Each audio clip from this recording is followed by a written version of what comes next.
meeting today for all girls interested in girls tennis after school today. And we also this year have over 70 boys going out for boys track this season, so we are very excited about that. Yearbooks are also on pre-sale for $90 in the activities office, and the yearbook team has worked very hard all year on it, and we are very excited to see how it turns out. And finally, the Blue Illusion dance team went to Dance Team Union Nationals down in Florida a few weeks ago, and they all danced very well. And Varsity Spirit Showdown placed fifth, and then they placed sixth in hip hop and fourth in varsity kick. Also, Mia Carr placed sixth in her solo, with Trey Gordon, Lexi Panther, and Cassidy Gertz all being semifinalists as well. And yeah.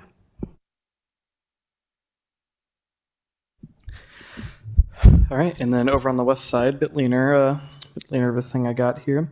So this week is also our inclusion week, where we are more so just kind of focusing on differences in general between people, bringing people in to just whatever differences we've got, age, gender, race, everything, and including disabilities, as you guys have focused on, just coming together, being friends with one another, loving one another. Today was our tie-dye day, and then we're going to have a hero day, so you kind of come wearing your favorite superhero gear, kind of like just respectful shirt day this Wednesday. Mismatch day, say that 5 times fast, on Thursday. And then on Friday, we'll be wearing just kind of our West gear. We also finally have, after some significant technical difficulties, got our esports systems kind of ready to go. We're hopefully planning on starting our first meeting in the next week or so. Is that random? Am I right on that? About a week or so. So really excited to start that. We've had a lot of people very anxious about that, and technology can be very annoying sometimes. I think we all know about that. And then last thing I got is just girls track is starting up this spring. We've had signups for the past about week or so, and that's thank you guys. Thank you, student board members. Presentation, Superintendent Schneckloff, Mississippi Bend Area Education Agency. Thank you very much. Tonight we are very fortunate to have the leadership from the Mississippi Bend AEA do a presentation. They have committed to taking the show on the road, so to speak. But while they're walking up here, I would like to just highlight that the relationship between the Davenport Community School District and the AEA is one of that is incredibly important to us. The services that they provide to Davenport Community School District, I'm not sure how we would replicate those. And all of those services are led by the individuals that are here. And so with that being said, we want to thank you guys for coming and presenting to us. The relationship and your leadership and your guidance is incredibly important to this. I know Bill has his team here, and so Bill, I'll turn it over to you. Thank you for being here tonight. Thank you for having us. I think when I came up and said hi to some folks, Kent was the one who actually verbalized seeing some of us walk in the room, including myself, was a little bit of PTSD. And I got to admit, me walking in the room was a little bit of PTSD. But no, in all seriousness, really good to see you guys. And it's awesome to be here in the circumstance of things are going well, and we're here to talk about some of the things that we hope to offer to you as AEA that serves your district. I'll give you some background. We are in a rotation of reports to our own board, and so we had Diane Campbell give the district support administrator report to our board on Davenport. She's the district support administrator serving Davenport, and so we've rotated through there. After Diane's report, Dan Gosa, who is on the AEA board as well, said, I didn't even know any of that stuff was going on, or most of that stuff was going on. We need to have this at the Davenport board. And so we said, absolutely. And not only are we here, but we're going to make that a goal to get to all 21 of our districts here in the next few months. So we're here with you, the first of these reports to boards. We're happy to be here. So I'm going to turn it over now to Kim, and she's going to kick it off.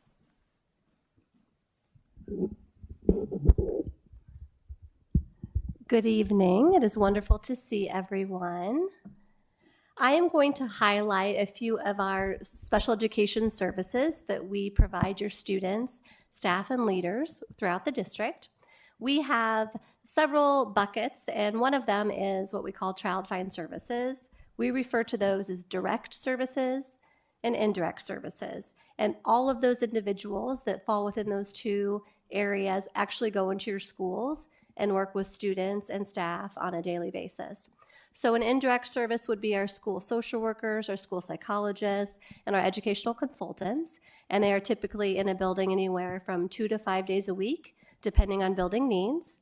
And their primary role is to help identify or find children that would potentially have a disability, and they work through the evaluation process and are part of a team that helps make that final eligibility decision for special education services. The other area are direct services, and those are individuals like a speech and language pathologist, an occupational therapist, physical therapist, a hearing specialist, vision teachers, a variety of different specialty areas.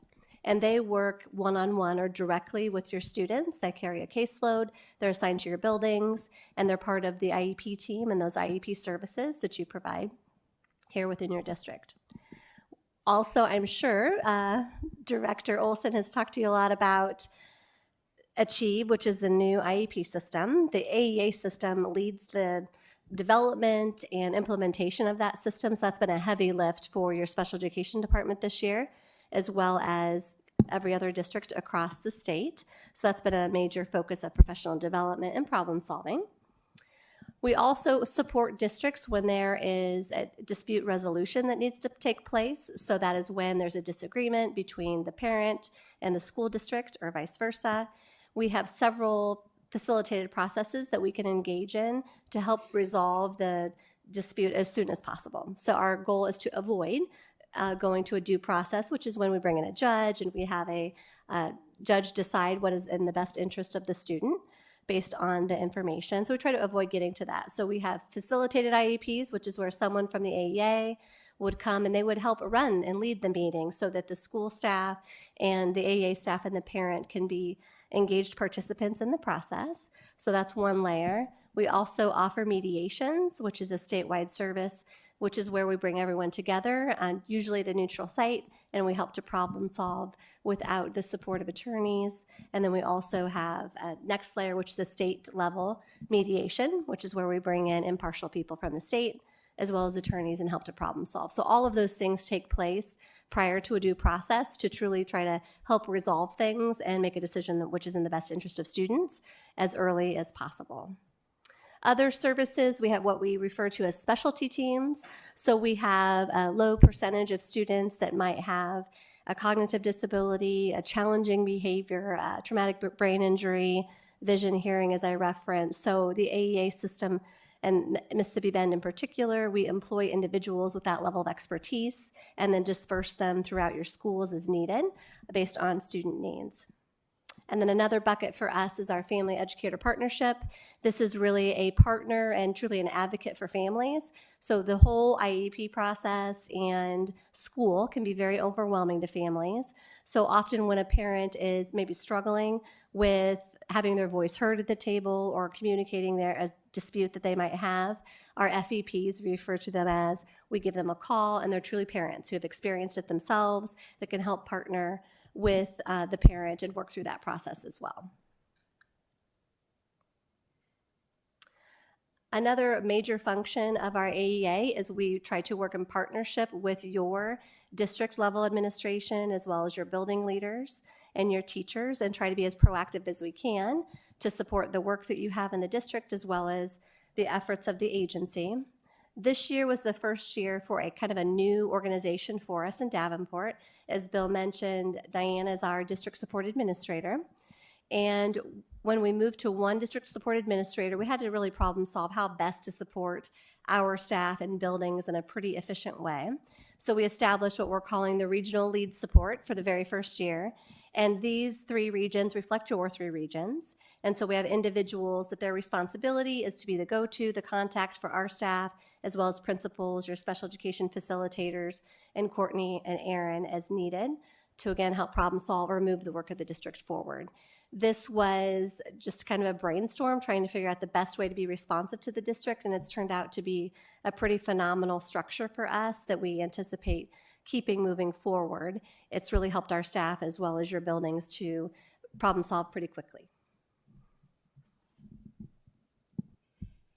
Next up, I'm going to share some examples of support services that we provide throughout the district. And to start off, we have our early literacy team that began a couple years ago. AEA assisted in facilitating a continuous improvement process of the early literacy. And then from that, there was a district-wide team that was developed that continues to meet each week. And we have 5 AEA team members that are on that team that continue to problem solve and monitor data and provide supports and ensure that the implementation plan of the early literacy program is implemented. So that's a big piece of AEA support and collaboration that we have with Davenport, which includes the letters training that is going on right now too. So we have certified letters trainers at the AEA that provide professional development in conjunction with Davenport staff. Next is the Curriculum and School Improvement Network, and this network meets once a month and is open for our 21 districts. And Davenport does have people that are staff members that do attend. And during this monthly meeting, we have content updates that come from the state. We also have networking opportunities across districts on curriculum and school improvement.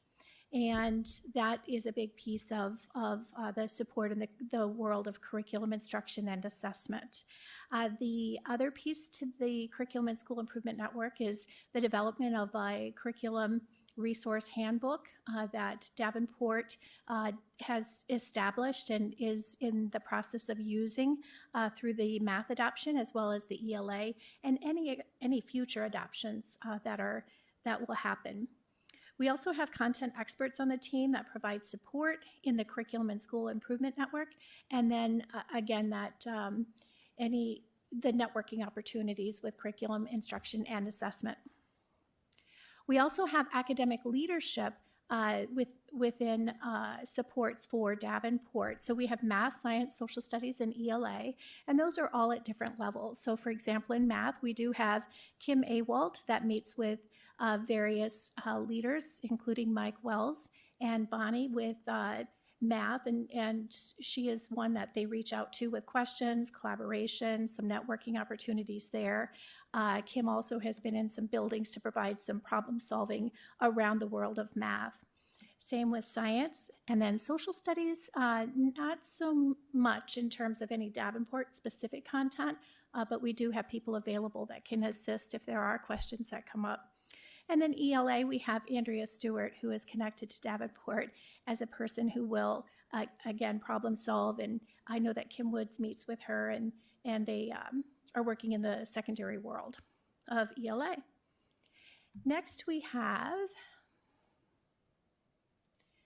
continuing the list of AEA supports in Davenport, our data team has been very busy supporting and collaborating with Davenport, and there's currently 7 projects on the docket that have been established and are continuing to work throughout the system, and including the Universal Social Emotional Screener, automatic mileage reimbursement tools, progress monitoring review. There's attendance that our data team has put together, automated report. So lots of examples of how our data team is supporting Davenport in creation of tools and resources to work more efficiently and effectively.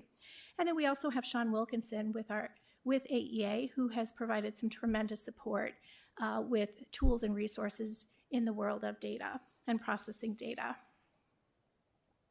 Next, we have Media Academy, and Davenport has 22 teacher librarians attending 4 full-day sessions for the Media Academy.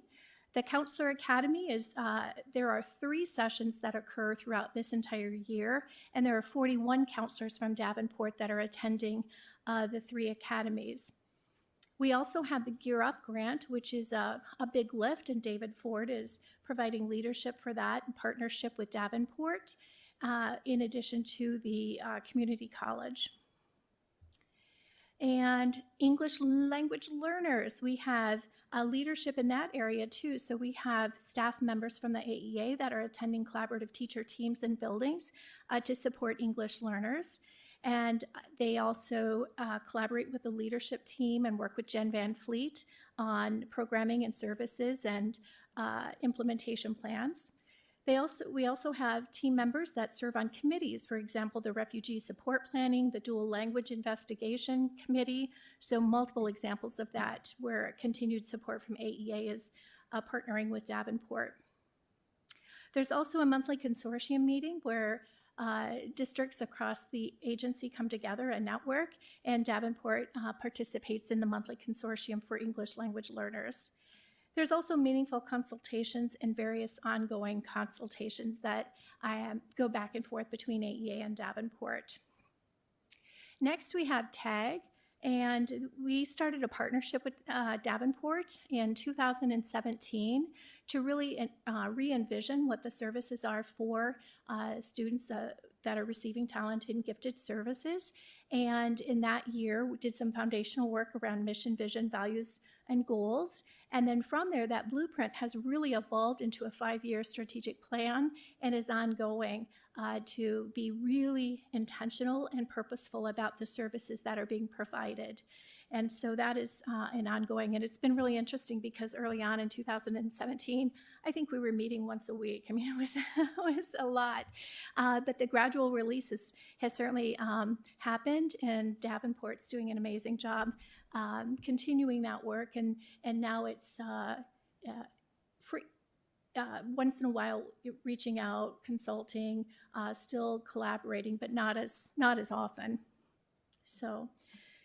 And the Principal Leadership Network also really excited about Davenport participating not only last year, but this year too. So all pre-K-12 principals come to the AEA and engage in leadership and learning. And this year, our connection is with Marzano Leadership. And then the last one is the induction support. And this is where there are 5 induction coaches from the AEA that are receiving evidence-based professional development so that they can support the beginning educators in the district. So there are 5 induction coaches supporting 96 of the beginning educators in Davenport. So just another really great example of the collaboration and partnership that we have with Davenport. From here, I'm going to turn it over to Shane.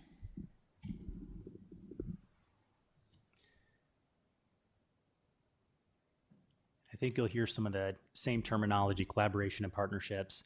And it's a great opportunity and a privilege for us not only to present to you, but to be able to work with your district leaders like Superintendent Schneckloth, your directors, as well as your building principals every day. It makes us a better organization, and we think that we bring some value to your organization as well. And ultimately, it's about the value that the kids are deriving from that. So these are some school improvement planning services that we offer. And again, that Davenport is a partner at the table with us on. So just the first piece up there, MTSS support. So developing multi-tiered systems of support to ensure that students have systems of support, high quality core instruction, as well as tier 2 and tier 3 interventions when they need those pieces. So we have staff members who are actually sitting on building leadership teams at the building level, providing coaching and support, sitting on collaborative teacher teams, again, engaging in the dialogue with teachers to make sure that the highest quality instructional materials as well as strategies are being deployed with kids. And then we've had a long-standing partnership with your district student achievement team, which is your DSAT. It's your district leadership team, where Diane has actually co-planned that for a number of years and helped deliver and to make sure that Davenport has the support they need so that team is coherent and aligned around what the goals of the organization are. So those are just a few pieces. on the MTSS side. And then ESSA is really going to be a major component for us during the spring. Your leaders, your teachers, your building leadership teams, your district leaders, as well as on the AEA side. And there's great mutual benefit here by us coming around the table. So ESSA supports all deal with federal accountability. So schools that are identified as being either comprehensive or targeted schools have to go through a sequence of school improvement modules or phases, and the AEA is charged with leading and facilitating those phases. So the first one is the resource allocation review. And so Davenport's resource allocation review is coming up in a few weeks, March 21st. And so basically we sit down and we look at the way that your resources are disseminated across the district, and we try to find areas maybe where they could be tightened up, or maybe some resources could be deployed with a little bit more alignment around what the organization's mission is. We also try to find areas of inequities. So maybe personnel, maybe there need to be reassigned or something like that. So we try to surface those different patterns in the data and how your resources are allocated across the district. That's the first required piece as part of Iowa's federal accountability plan. So we go through that process. After that, so that's a district level resource allocation review. From there, we do a data review, which is using building data. So we'll bring in building leadership teams, and we'll actually go through each building's individual data, and we have a series of facilitated protocols that we use. And again, what we're trying to do is surface patterns in the data to find out what do we need to do more of, what do we need to do less of, where maybe some root causes that are driving the student results that we'd like to see improve. And so from that data review is that second phase of the 4-phase process. And then we'll get back together in June. So the resource allocation review is March, data review is in April. We're going to do an elementary day as well as a secondary day. Then we do the self-assessment of multi-tiered system of supports, the SAMI process, which is a needs assessment. It basically says, where is your system strong? Where do you maybe have some deficits? And how can we shore up some of those gaps that exist in the system? That's that needs assessment piece. That'll take place in June.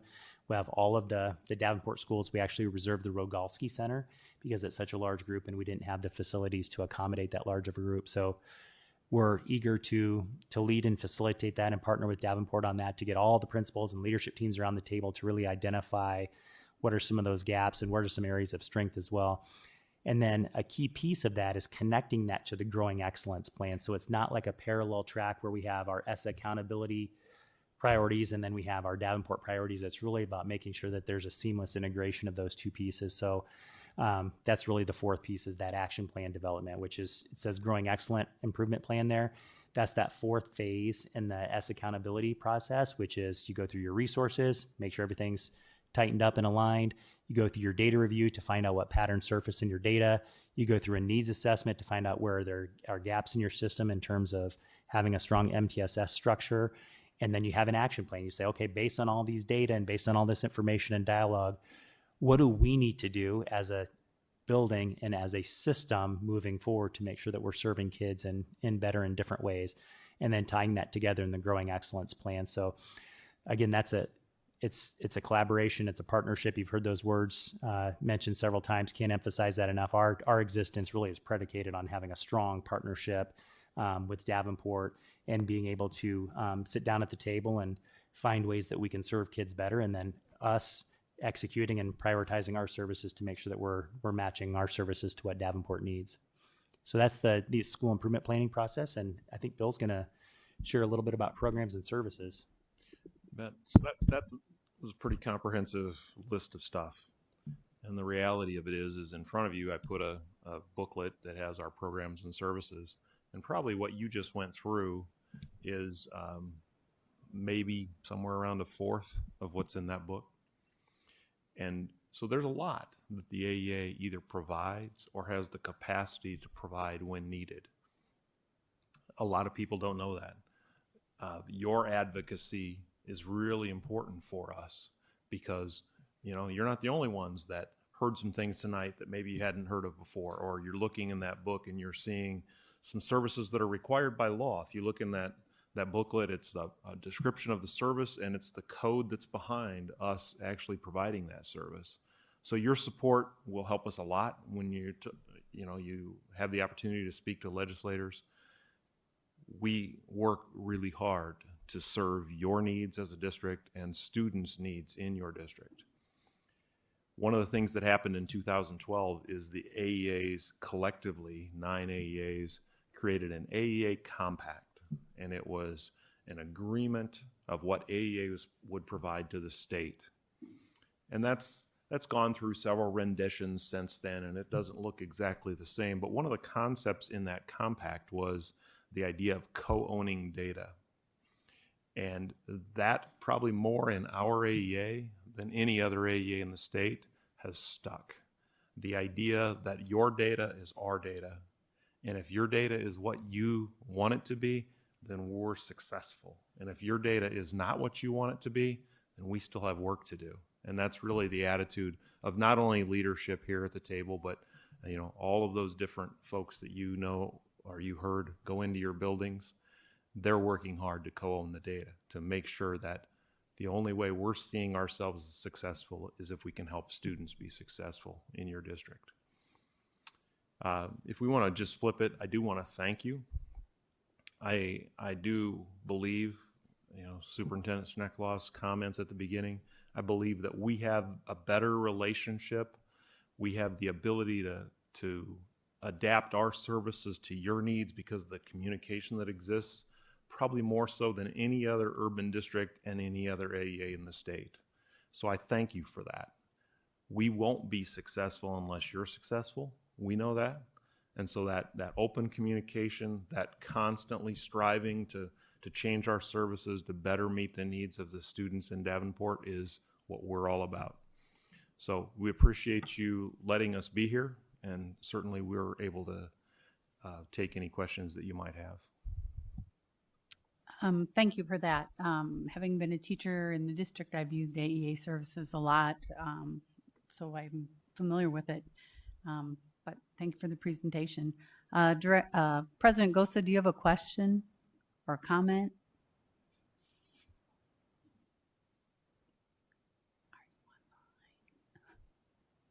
Apparently. I do not. Okay. Director Gordon, do you have a question or a comment? Not at this time, thank you. Okay. Anybody else? Director Beck? Thank you guys for being here. So one of the things I also want to say, I appreciate the fact that you guys help out all the way down to the preschool level. At my son's preschool, every once in a while, there's a box sitting by the door of books that the MBA AEA has dropped off or is shifting. So can you tell us a little bit about how, I understand with a district like ours that's fairly large, we have a very collaborative relationship. And one of the things that we benefit from, I think, and I would assume any district does, is the fact that you guys can have experts or specialists in certain things that can then go to multiple different districts, right? Rather than us having to rely on recruiting and retaining and paying for specialists on our own. So how do you guys work with smaller districts? How does it kind of all come together? Because I imagine it's different if you're working with, say, Durant or another district like that versus us versus PV or something like that. So what is the difference there? And I know we're benefiting from that, but I just would like to know if you can verbalize that. I'll get started and maybe some others will join in as well. Our services are really student driven, and there are, because of the size of Davenport, the student needs drive probably more people who work exclusively in Davenport than any other district, just because of the size. That is a true statement, and yet we still have folks that have specific training that will come in and work in Davenport and take care of the needs of the students in Davenport, and then they will still have time left in their schedule, and we will use that to send them to other districts. Smaller districts, again, our services are driven by student need. So the percentage of students that have any of the needs that fit what you heard tonight or anything that's in that program and services is going to be smaller with a smaller population. And so our staff will go in and serve the appropriate amount of time. And it's one of the real efficiencies of the AEA system probably one of the most efficient systems in the nation because districts don't have to hire a full-time person if they only have a fourth of a load for that student, where in other states that's actually pretty common, that you can't go out and hire a 25% FTE for one of these specialist positions, and so they have to hire that full person. In Iowa, you get what your students need. Anything that any of you would add to that?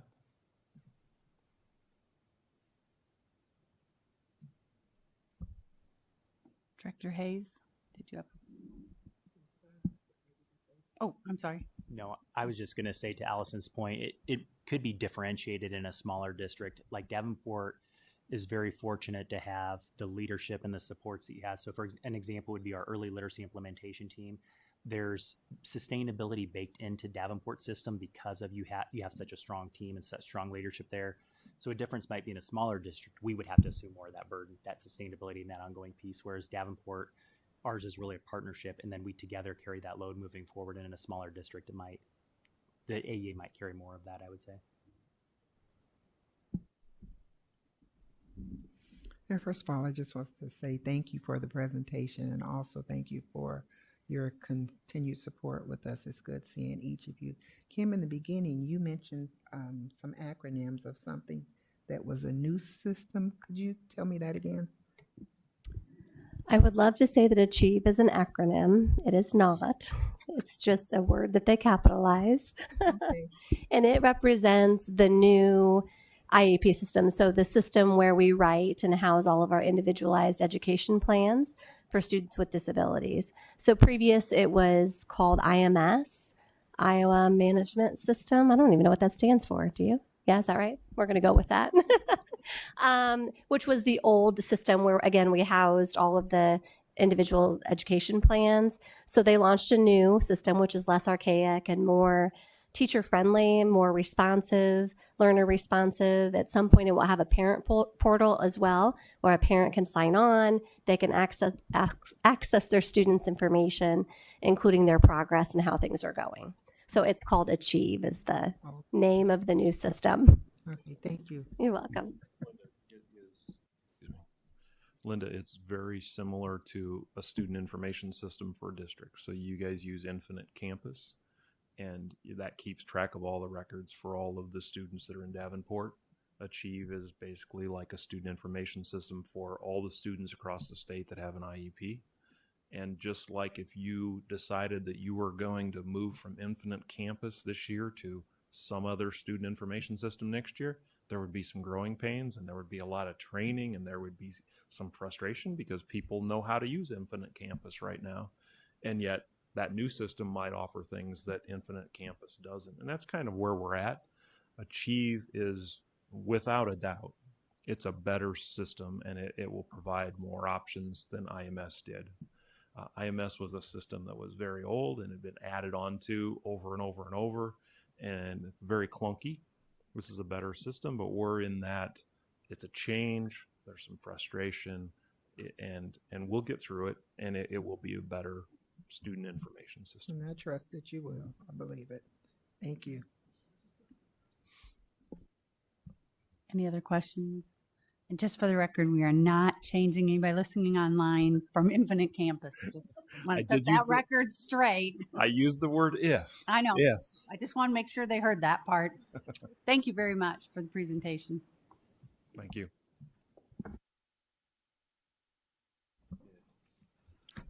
Superintendent Schneckloff, early literacy data. Thank you. Up next, we have our literacy team that's going to be presenting some data to us.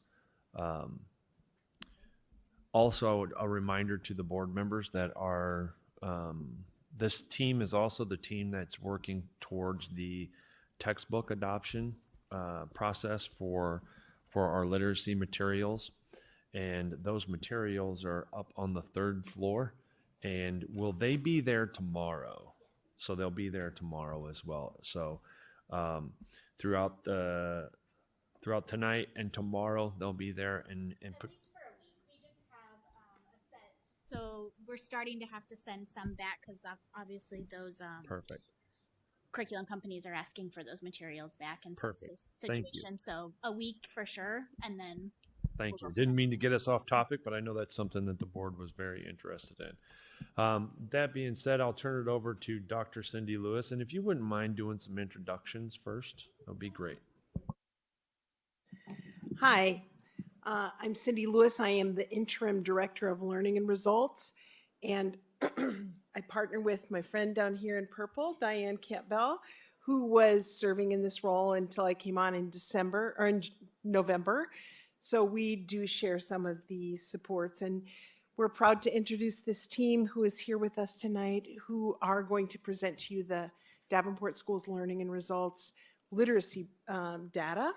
It's Bonnie Essay in the center, who is our curriculum director, our program director, and Jen Saxon, who is the early literacy specialist, and Kim Woods, who is our intermediate and secondary literacy specialist. And they have prepared a presentation. I think you will appreciate the good work that they do. So I will be quiet so you can speak. Good evening, everyone. So we are going to start by sharing an update on our winter reading benchmark data today. In addition, we will make sure that we share some implementation updates as well throughout as we're looking at our data. And so we're going to prioritize 3 of the 8 IASB questions today. When we're talking about number 2 and the progress that we're seeing, we're really going to be making sure that we're looking at our K-12 data and sharing some of that progress we've made, especially towards our healthy indicators at the elementary level. When we focus on number 3, what progress haven't we made? Where do we see some concerns? We're going to be really transparent and just share some of those strengths and barriers in our action plan that we have moving forward. And number 5, when we're talking about next steps and what will that look like in the future, you're going to see us focus on that at each level and what that action plan will look like throughout. So we'll start with just our intended outcomes for elementary, which again, we're going to look at that FAST winter literacy data and assess the impact. That's step 5 of our continuous improvement process. We'll highlight some of those strengths and barriers and update you on the actions within that implementation plan.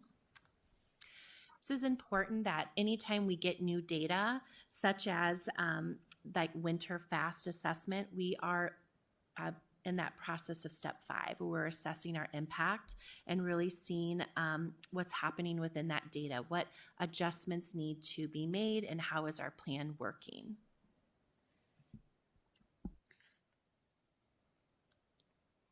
So we wanted to start out when we're talking about data to discuss a little bit about what we're talking about, what data are we talking about. So at the elementary level, we're talking about our FAST Bridge assessments, and we have a couple of different assessments that go along with that. So grades K1, they take the e-reading assessment, which is actually a compilation of multiple subtests that are measuring foundational skills. And then in grades 2 through 6, they are doing the CBM, which is 3 passages, and that's measuring accuracy and fluency. Grades 1 through 8 then also take the A reading, which is measuring those overall reading skills. Now, all of these assessments are used to be able to help us calculate our healthy indicators and determine the overall health of our MTSS system. So when we look at our different indicators, our first indicator, well, I'll start with our 6 healthy indicators are actually what we use to help districts and our buildings to be able to reflect on practices that might need to be improved. And our first indicator is intended to help educators see whether students are being universally screened for literacy skills. Our goal is to test 95% of our students, and each screening window we actually monitor this indicator throughout the collection of the data to ensure that we're screening 95% of our students. And this helps us to know that we're collecting consistent data that can be used to examine student progress and growth. Our next indicator is intended to help educators to monitor progress monitoring. So at the very bottom, you can see our overall percentages here. We have fall to winter from 2021-2022, where we were at 43%, to our fall to winter in 22-23, where we're at 62%. The bottom is the overall. They measure, the calculation is done from the close of a window to the open of the next window. And that includes then we get like those weeks of winter break, those are 0% weeks, so that gets calculated into that overall average. So that's why those percentages are a little bit different. The top two graphs actually show us a little bit more of an accurate picture, and that's what we use to measure our healthy indicator 2 on a week by week basis. You can see our fall to winter last year, and we had some inconsistencies that were happening in the collection of progress monitoring data. And we made some adjustments. We had our teams work on building some plans within so that they could ensure that they were collecting this data so that they could use it to be able to help plan some next steps for their students. So then we can see then in the fall to winter of this year, every week minus those 2 weeks at winter break, we were at or above our 90% goal. So an important next step here is guiding our leadership teams now that we know we have that consistent data that's being collected, guiding them and using that data to actually make instructional decisions along the way. Our healthy indicator 3 is intended to help our educators see whether students are meeting literacy benchmarks and help determine groups of students who may need more support. Our goal is to have 80% of students at or above benchmark each screening window. And the rationale for that 80% is that we need core instruction to work for enough students so to not overwhelm our intervention system. We have some small wins here where you can see our percentages are continuing to rise slowly from year to year. For example, our trend for winter benchmark data shows that we have growth from 49% in 2020 to 53% in 2021 and 57% this winter. So we're making a few small gains there, which is a positive to see. So let's take a look at what Healthy Indicator 3 looks like for our students. What does that mean in terms of our students? So here is a third grader at Fillmore, and when we look at her data in the fall, you can see she was not proficient for accuracy or rate, but by winter, when she took the benchmark again, she grew to be proficient in accuracy, gaining 5%, as well as rate, gaining 45 words correct per minute from fall to winter. So you can see that she made more than a year's growth within that short amount of time. What we want to celebrate here is just her access to that instructional plan. So when you're thinking about all components of MTSS, this student received that solid core instruction that includes that 95% phonics core daily skill instruction. In addition, she gets a class-wide intervention 4 times a week focused on that deficit skill of fluency and accuracy. In addition, she has that tier 2 time, 30 minutes, 4 times a week, where again, she's using those 95% materials with her teacher to address that deficit skill. Here's just another example of a kindergartner at Jefferson, a second grader.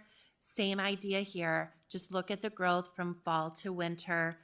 Moving from not proficient to proficient in both accuracy and rate, and making more than a year's growth already. Again, that instructional plan for him includes both tier 1 and tier 2 to make sure we're able to fill those holes and gaps that he has. It's important to note that the students that we want to celebrate positively impacted that healthy indicator number 3 that we just talked about. They met that goal, right? That they were above proficient.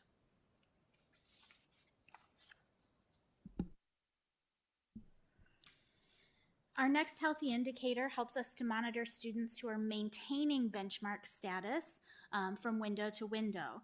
The goal is that we have at least 95% of our students, and while we're close to this goal percentage, it shows we still have some work to do to ensure that our core is meeting student needs and helping all students to continue to grow between screening windows.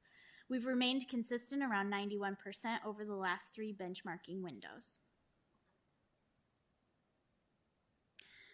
Our healthy indicator 5 is intended to ensure students who are below benchmark are scheduled in an intervention. We currently have 95% of students who are below benchmark scheduled in a small group intervention with a highly qualified teacher or with a reading endorsement and or their classroom teacher.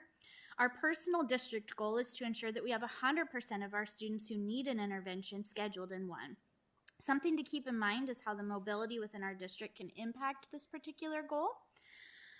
As students move into our district, our building teams must adjust to ensure intervention plans are in place for any new students who may need an intervention. We continue to monitor and determine supports for buildings and make adjustments using our district early literacy support teachers. And our final healthy indicator at the elementary level is our healthy indicator 6, which is intended to help our educators measure growth from below benchmark to at or above benchmark. This indicator helps us to monitor our students' growth, and our goal is to have at least 65%. While we are making slow progress from fall to winter each year, we have a long way to go for this indicator as a system. So we're going to hear about what this looks like at the individual student level. So here's a friend from Madison, a third grader. And this is where the indicator that Jen just talked about with Healthy Indicator 6, we would see that he had a positive impact on that indicator, right? You can see from fall to winter, he went from proficient to from not proficient to proficient. Again, great growth, 41 words correct per minute from fall to winter, more than a year expected growth. This student, we want to celebrate his instructional plan, receiving Tier 1, Tier 2, as well as Tier 3. So with that Tier 3, he gets that pull-out of small group, about 5 to 6 kids, where they're receiving that instruction with a reading interventionist on that phonics deficit skill that he has. So this student we would see as a positive impact on that healthy indicator, where, you know, we also want to point out that even though we might not see the gains within an indicator, we see such gains within individual students. So this is a great example of a second grader at Fillmore. Look at that growth and accuracy from fall to winter. It's amazing. He met for accuracy. When you look at his rate, he went from 19 to 73 words correct per minute. And I'm looking at some of my teachers on this board to know, like, just the amount of growth. That's amazing. And while he didn't quite yet meet that winter benchmark of 84, he's really close. And we know we're going to get him there by the spring. But again, this kiddo has that Tier 1, Tier 2, Tier 3 solid in place to help him meet those instructional goals.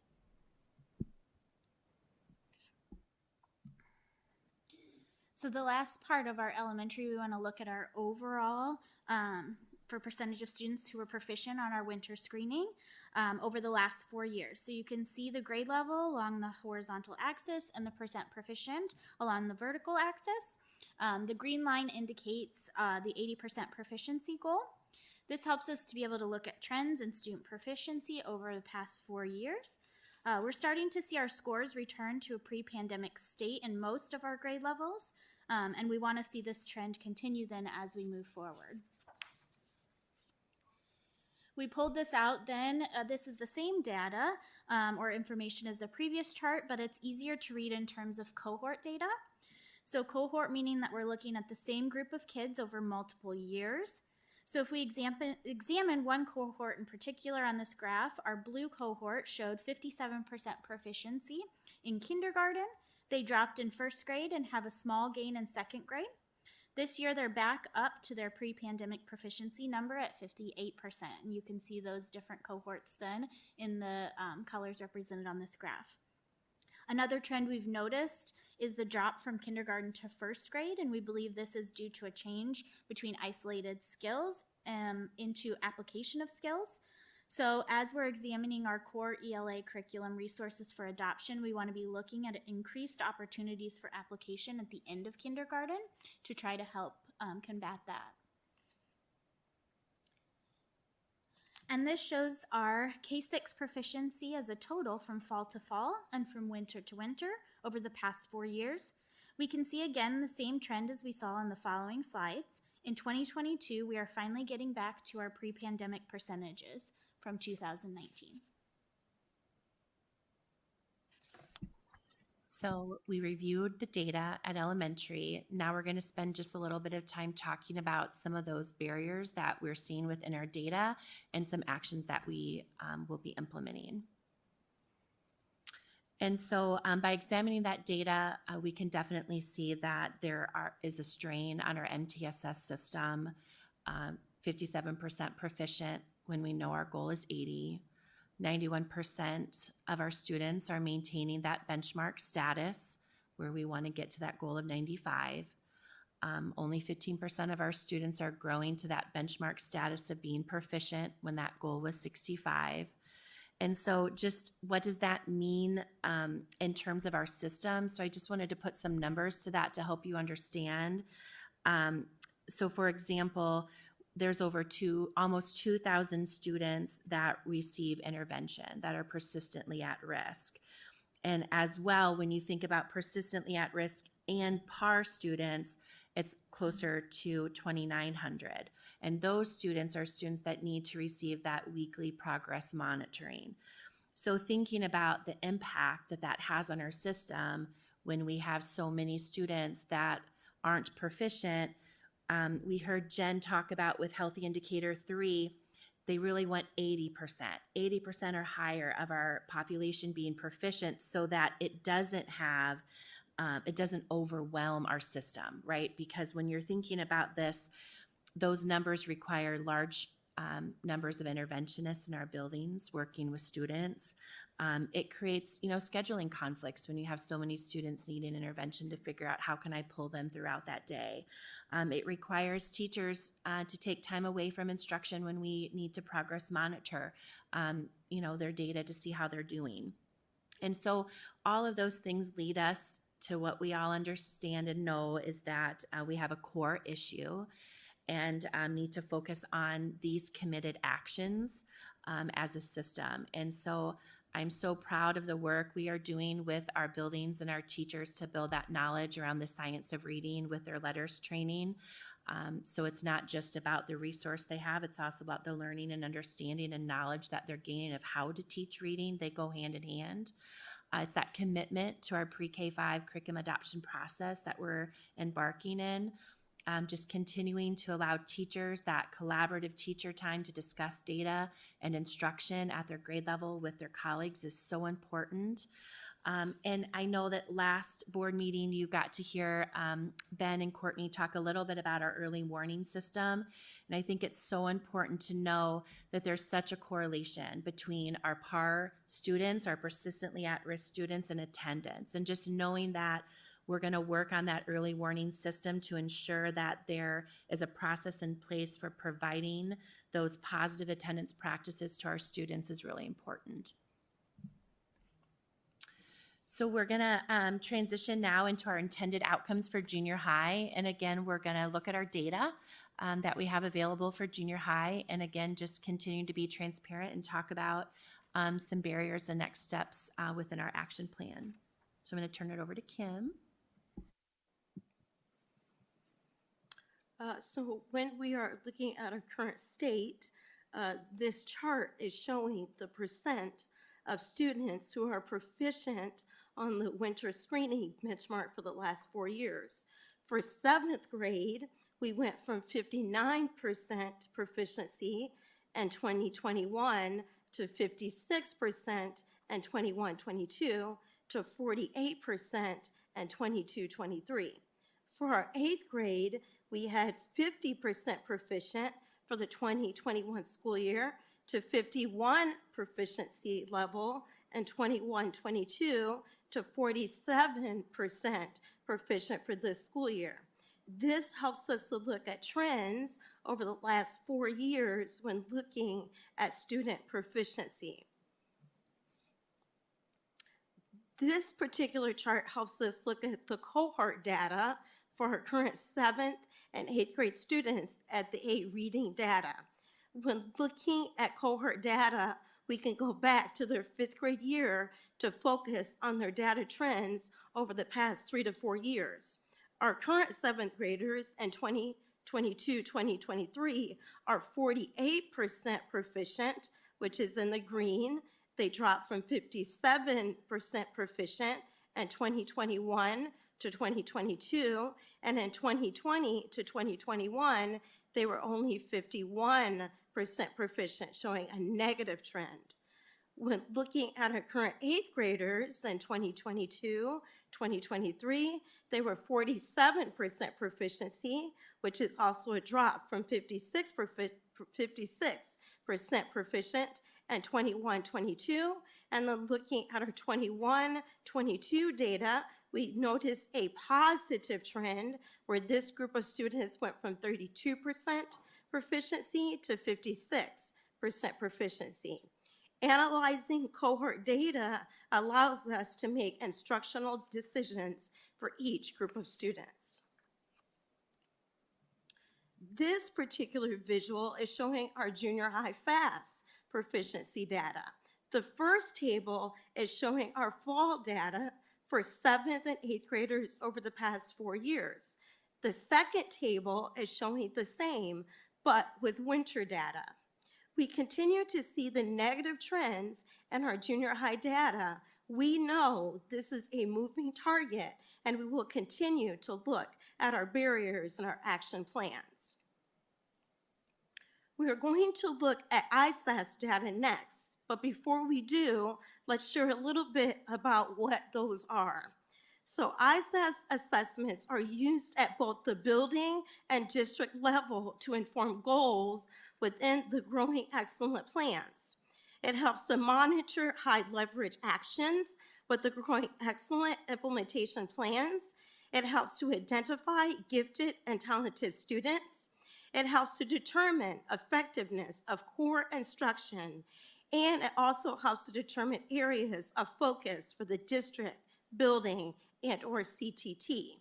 For the secondary level, there are 3 ELA reading domains that the students are tested on, which include key ideas and details, craft and structure, and integration of knowledge and ideas. The language and writing domains include research, to build and present knowledge, production and distribution of writing, text types and purposes, conventions of standard English and knowledge of language, and vocabulary acquisition and use. As we look at ISAPS data for junior high, we are determining our current state over the last 3 years of testing. We are keeping in mind we didn't test during the 2020 year due to COVID. This particular graph shows the data for 7th and 8th grade ELA. The goal is for the yellow, which is not yet proficient, to decrease, and for the blue to increase, which is the proficient and the advanced. We see this trend in both 7th and 8th grade from 2021 to 2022. For example, in 8th grade, we went from 51% to 55% proficient and advanced, and 44% to 52% proficient and advanced in 7th grade.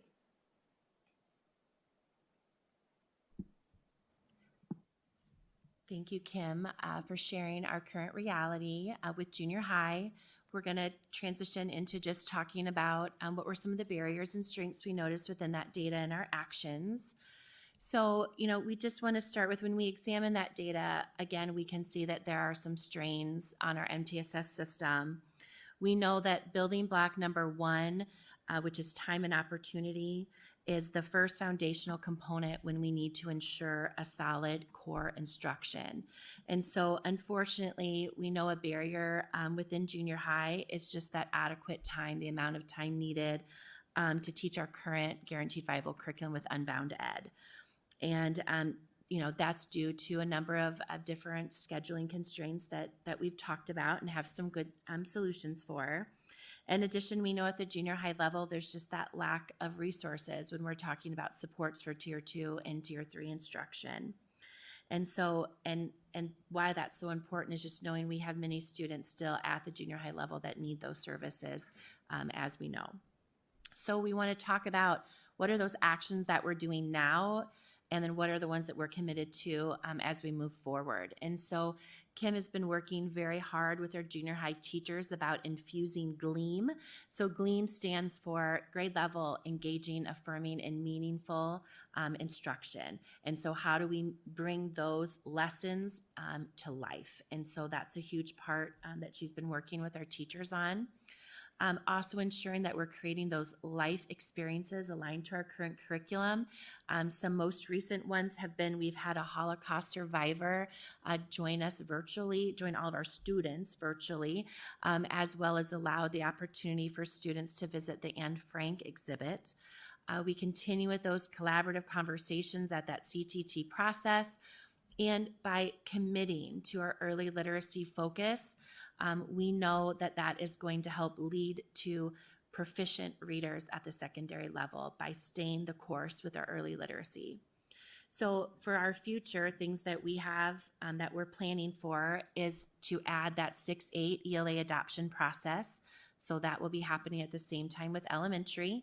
We know we need to commit to that support. What does that look like for Tier 2 and Tier 3? Resources at the junior high level. Again, proud of the work that our DCSD leaders did to commit to developing a middle school model that will prioritize that time and opportunity for core curriculum, as well as systematizing our SIT team process. So SIT is that student intervention team process. And by helping to systematize it as a district, we're really ensuring that we have a plan in place that can help support those students when they come to us in needs. So finally, we want to transition into some high school data. Again, we'll share the data that we have available for high school with literacy and then talk about some barriers and next steps. I'll turn it over to Kim again.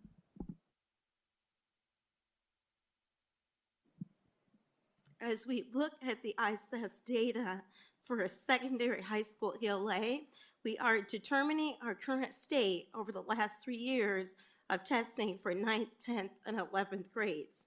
Keeping in mind, we didn't test during the 2020 year due to COVID. The goal is for the yellow, not yet proficient, to decrease, and for the blue to increase, which is a proficient and the advanced levels. We see a negative trend from year to year with the yellow increasing. The goal is to move those numbers in the right direction.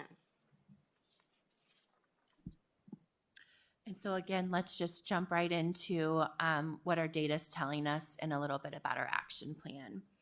And so we can definitely see some barriers with our high school data. As Kim mentioned, our ISAS data trends are moving in the wrong direction. We know that at the high school level, our current ELA curriculum is not meeting the needs of our students. It creates a very inconsistent district core at the different high schools. We know that there is a lack of Tier 2 and Tier 3 supports that are available to our students at the high school level.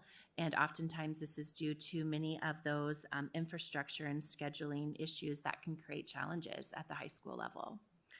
And so with knowing that our core is the issue, that's where we need to focus. But for right now, that continued collaboration with our department heads and our teachers through that CTT process is happening. Really getting into the ELA classrooms and observing instruction and working to ensure that that quality instruction and meaningful assessments are happening. We mentioned this on the junior high slide, but we just firmly believe that by focusing on the early literacy instruction, we're going to make that shift in the right direction.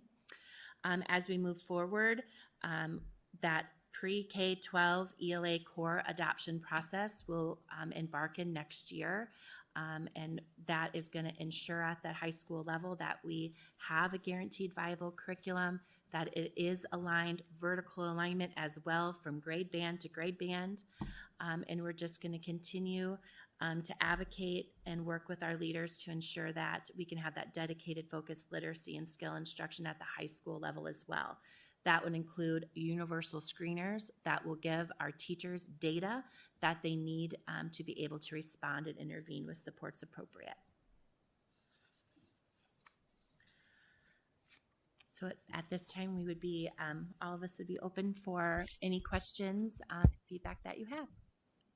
Thank you very much. President Gosa, do you have a question?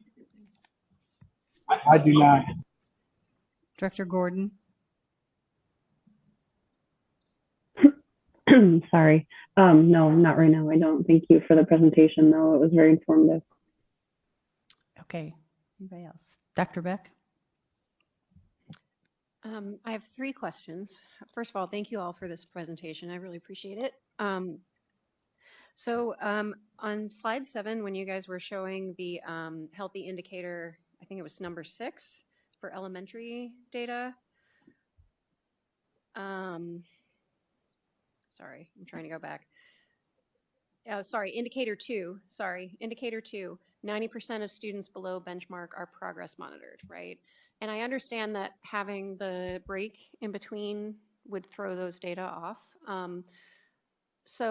But I did notice that the windows are a little bit different. So in fall to winter of 2021-22, it's like, August, September, October. But on the other one, it's more November, December. Is there a reason for that, or does that just happen to be the window that year? It did just happen to be the window. Also, that was the very specific graph that was shown last year. And this year we wanted to make sure that we pulled the accurate graph. So I think that they're not quite the same. But those windows do fluctuate slightly as well. Those are based on state windows that are set. Okay. My second question, you had mentioned when one of our example students, there was a class-wide intervention. Does that mean that enough kids in that class need an intervention that they just do it for the whole class instead of pulling people? Yeah, as part of our UTT that we do with our leadership teams, they identify classrooms where they would have 60% or below that are not meeting a particular benchmark. And in that case, then they are recommended to do a class-wide intervention because they have a large enough number of their students that need that support. And that's kind of that time then to provide the instruction immediately for those students that then helps to get those numbers down to a more manageable set for then a tier 2 or a tier 3 intervention as you move forward. Okay. And so that makes sense to me. But if you have, say, 60 or 70% of the students who need that, it makes sense.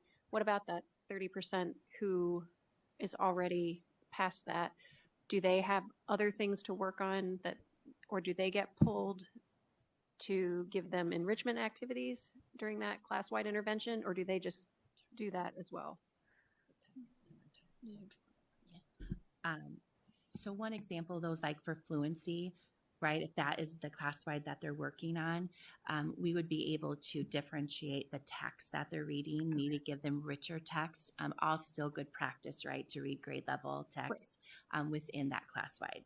So, but very good question. Okay. And then my last question, I'm interested in the GLEAM instruction, Ms. Woods.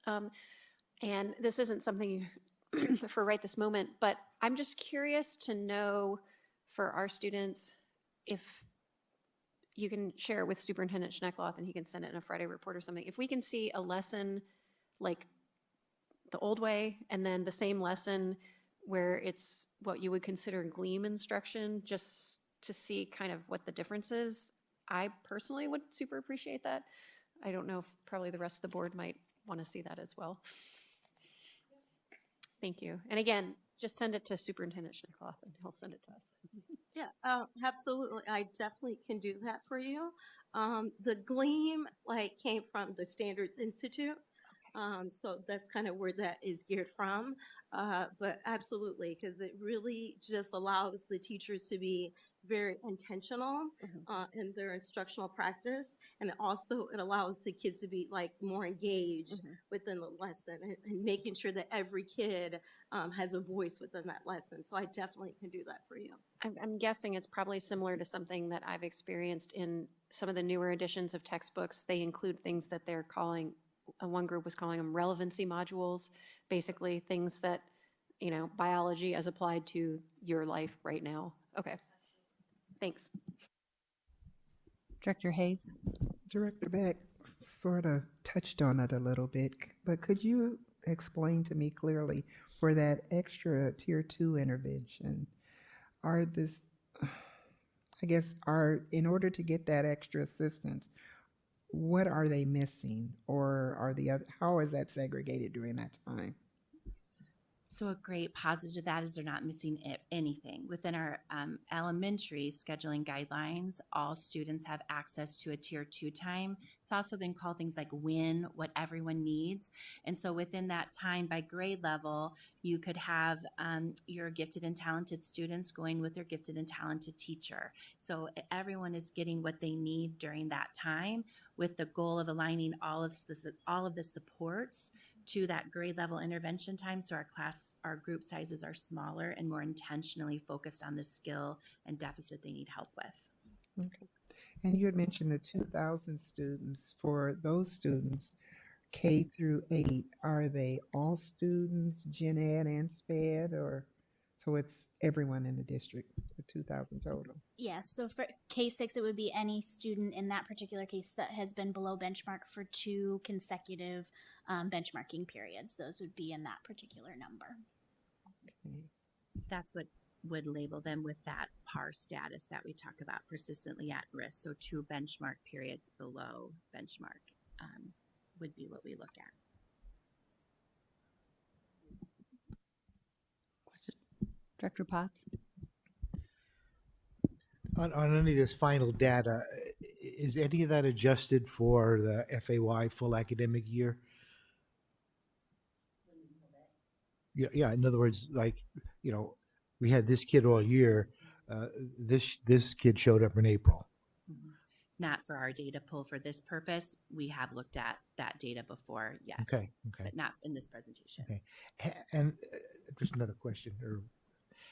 When we look at the high school kids that are not proficient, to me, it kind of begs the question. Some of these kids have been in reading intervention since first grade. And so I don't know what's not happening. But second is, I think there's a need for a conversation on what is academic literacy and what is life literacy. Because I'll venture a guess that every one of these non-proficient 11th graders got the driver's ed manual, read it, understood it, went and took the test and passed.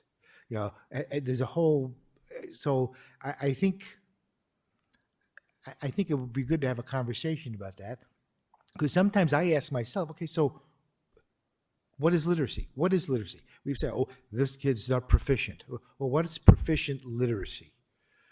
And I don't know. I don't have an answer. I wasn't an English teacher or reading teacher, but I think we need to maybe start having different conversations about things, because things are pretty static. I mean, really, we see a bump 2 points, down 2 points, up 2 points, down 2 points. And, when you consider the amount of reading and writing that, granted, they're not really full sentences, but that go on, I wonder, I just wonder, are we measuring, functional literacy or academic? Everybody doesn't have to read the Pearl. I didn't like it when I had to read it. But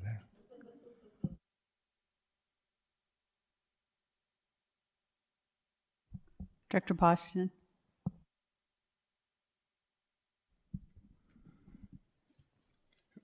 When you look at some of these figures, I mean, it's pretty disappointing and frustrating. Kind of follow up to Director Potts. Once a kid's in high school, you would think that we've presented everything that needs to be presented to this child, that he should be functional or he or she should be functional by the time they're in high school. So do we need to have our focus more on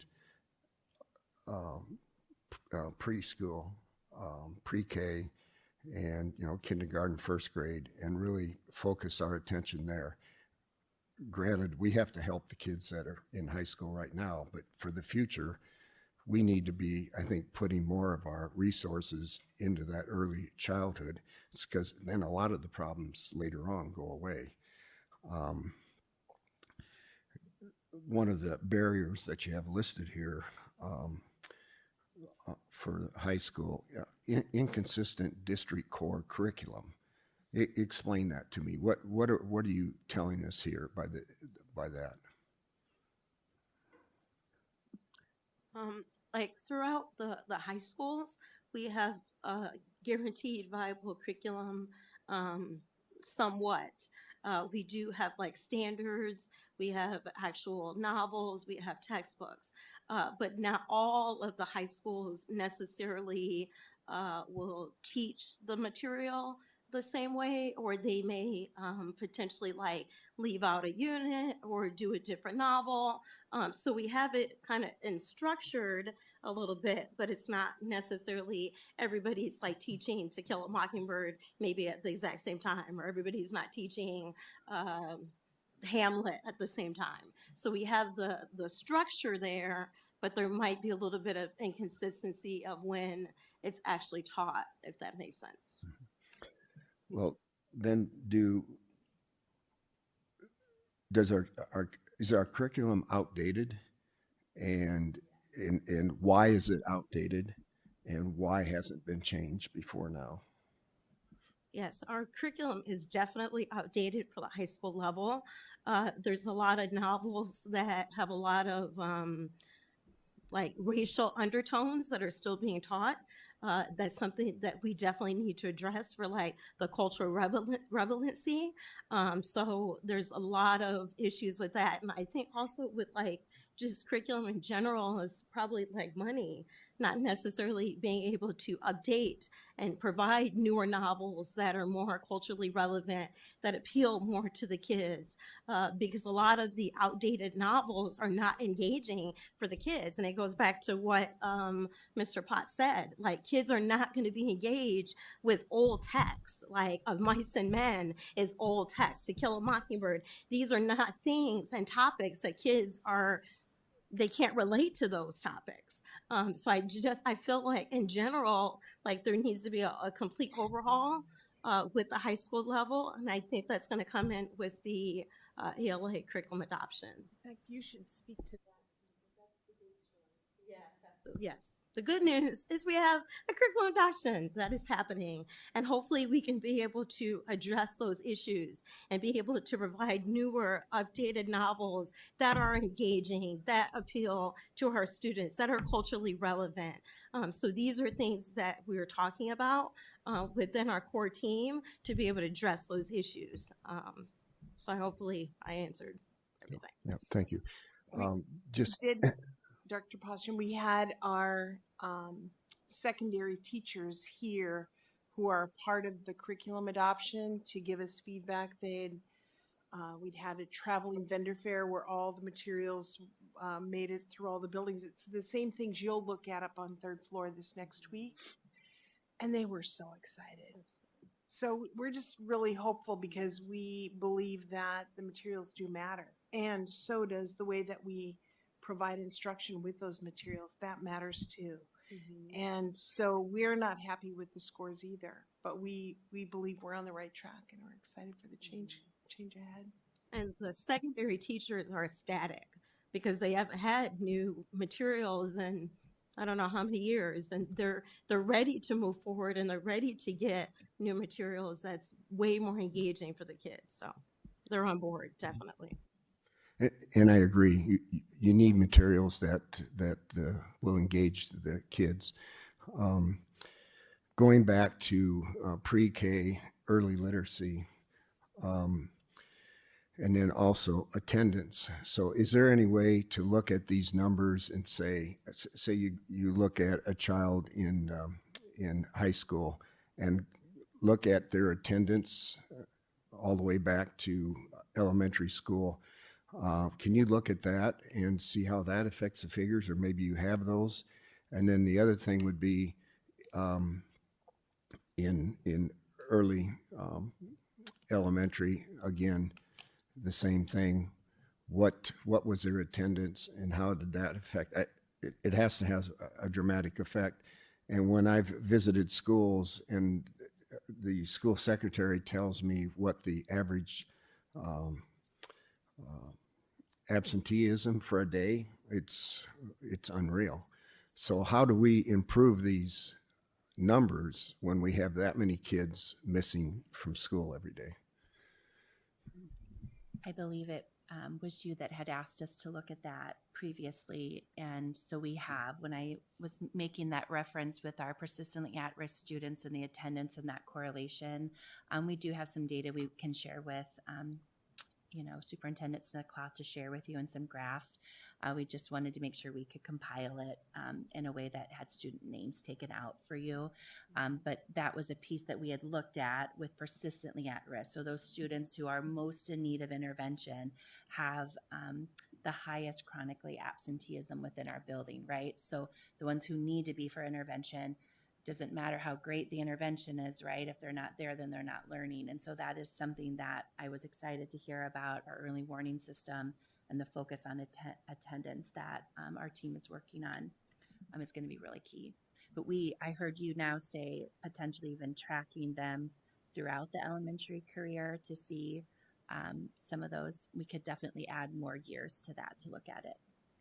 And another thing, Director Poston, that you're absolutely right that it's much easier to help kids stay on track than to help kids catch up.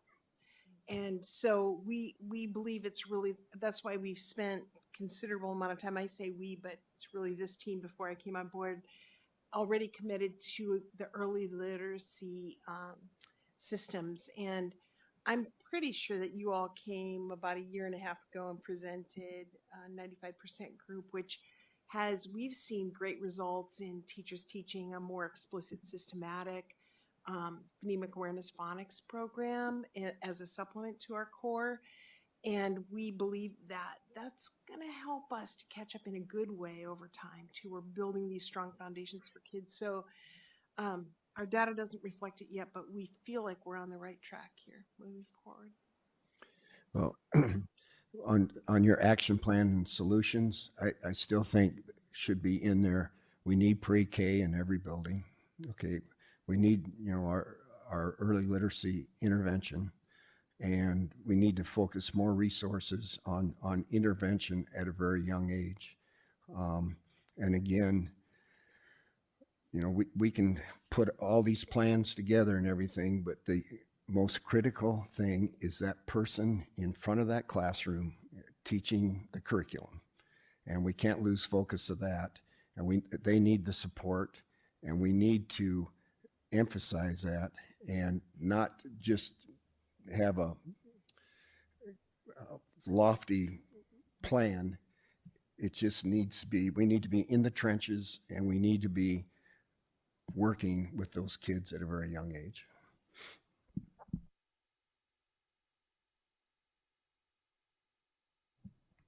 Director Beck?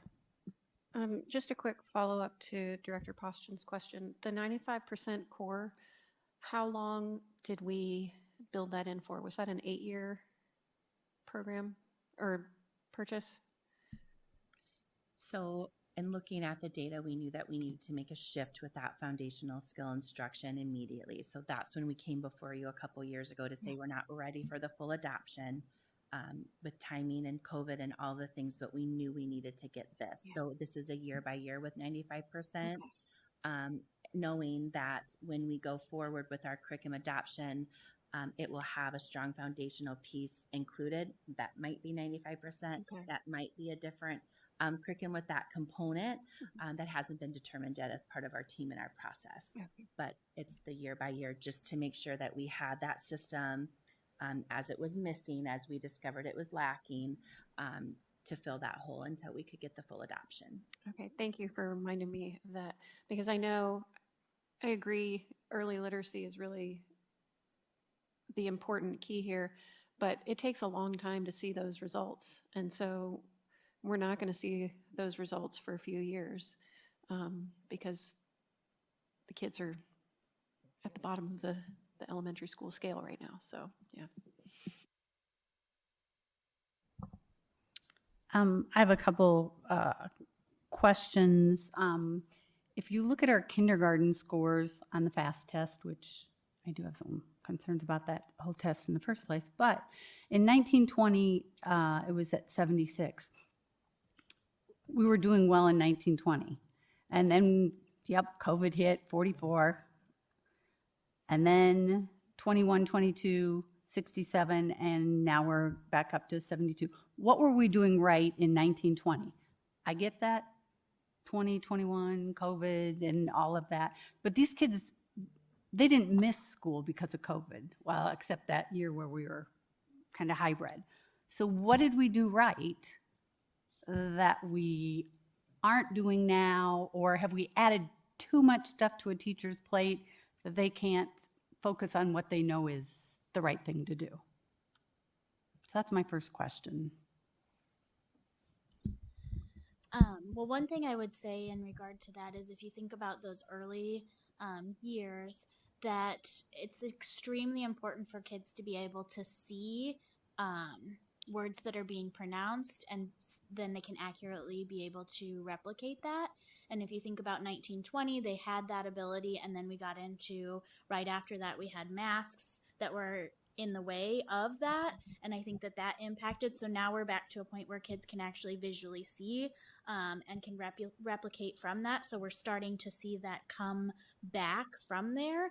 And that's when you look at then those kindergarten numbers, that can be a huge impact on that. And I think we also had impact even on our teachers that we sometimes forget during those years, as far as having to teach, in different models, hybrid model or online or those things. And that kind of really played with some of those numbers as well. Well, and that's why I excuse that middle. Correct. But if you go to the 1920 and the 22-23, they should be more comparable. They should be as high as 76. I mean, because whatever we did in 1920, we aren't dealing with those issues in 22-23.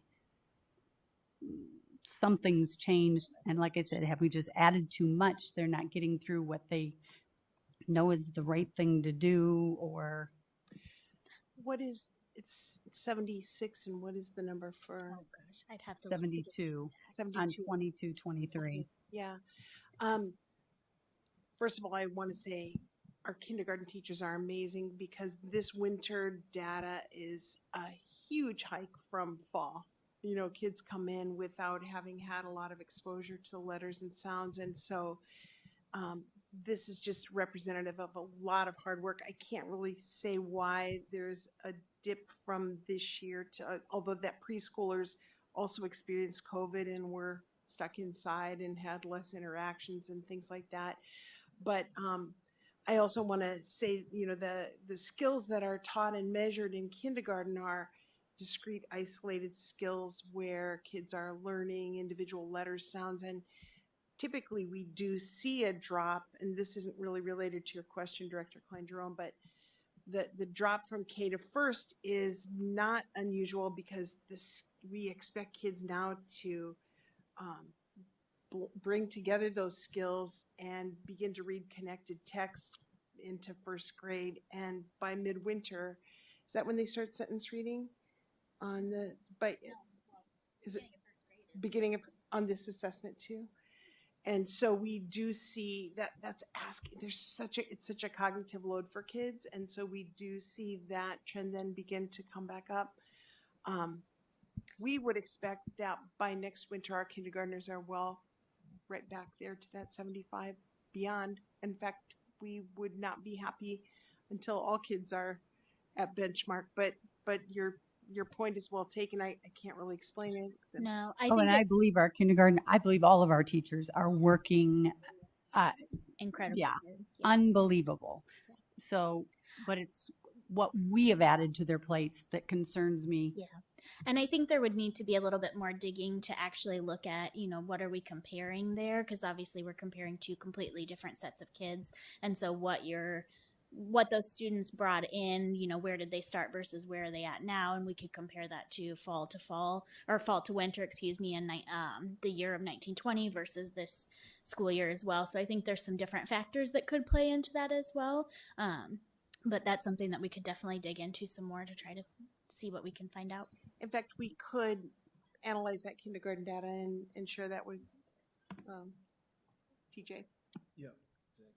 And then, as a former high school teacher, it breaks my heart to hear you say, "Oh, Of Mice and Men is not relevant." I could make that relevant. Any high school teacher could make that relevant. And so, some of those classics should not go away just because they've been around forever.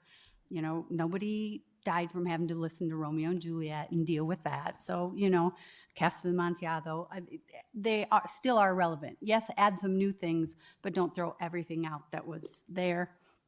And the other issue, and this, you know, happens in all grade levels, but to say every high school teacher should be at the same point at the same time.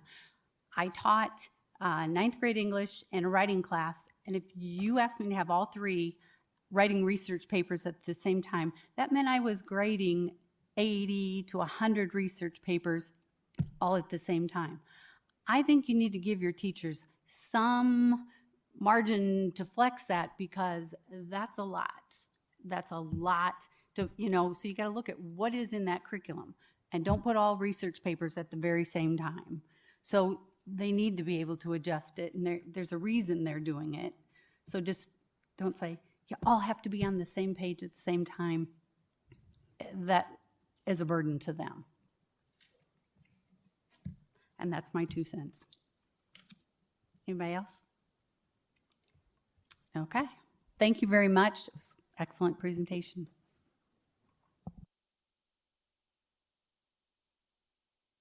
We're going to take about a 10-minute break here.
Okay, we are back.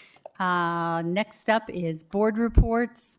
First of all, I'd like to offer my condolences to the family of Daryl Leitz, who was an administrator in the district for many years, and to Mary Lee Moses, whose many family members are still employed with our district.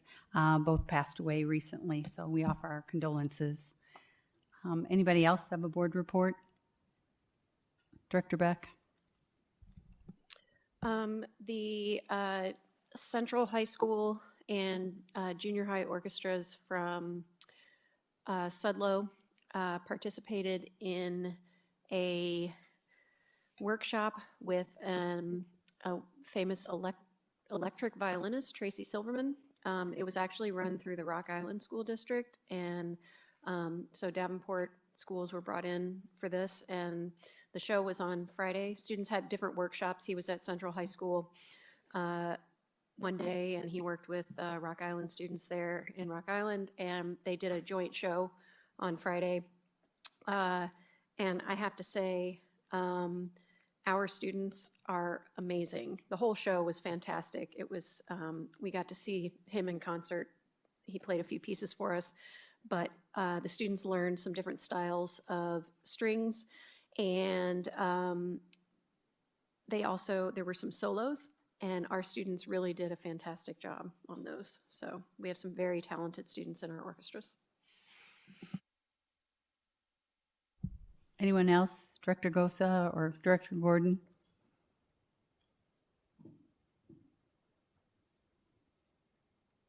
No, I don't have any this week. Thanks. Okay, next up is open forum. Open forum is the time for members of the community to give input at a board meeting regarding school district issues or concerns.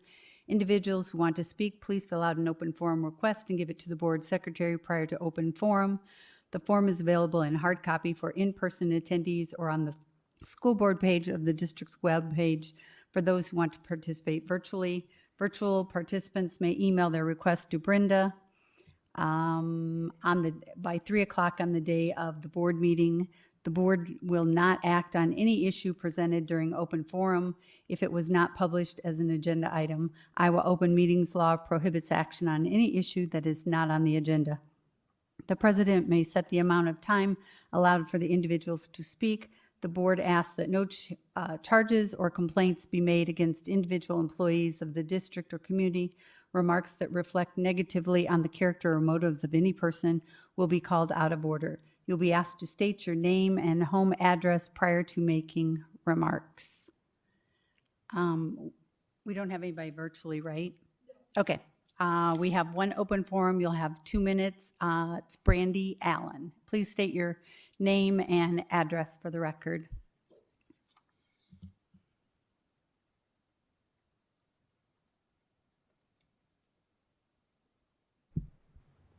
Hi.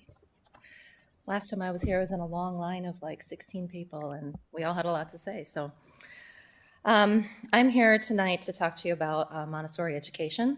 I've made a mess of my notes, so I'm going to do my best.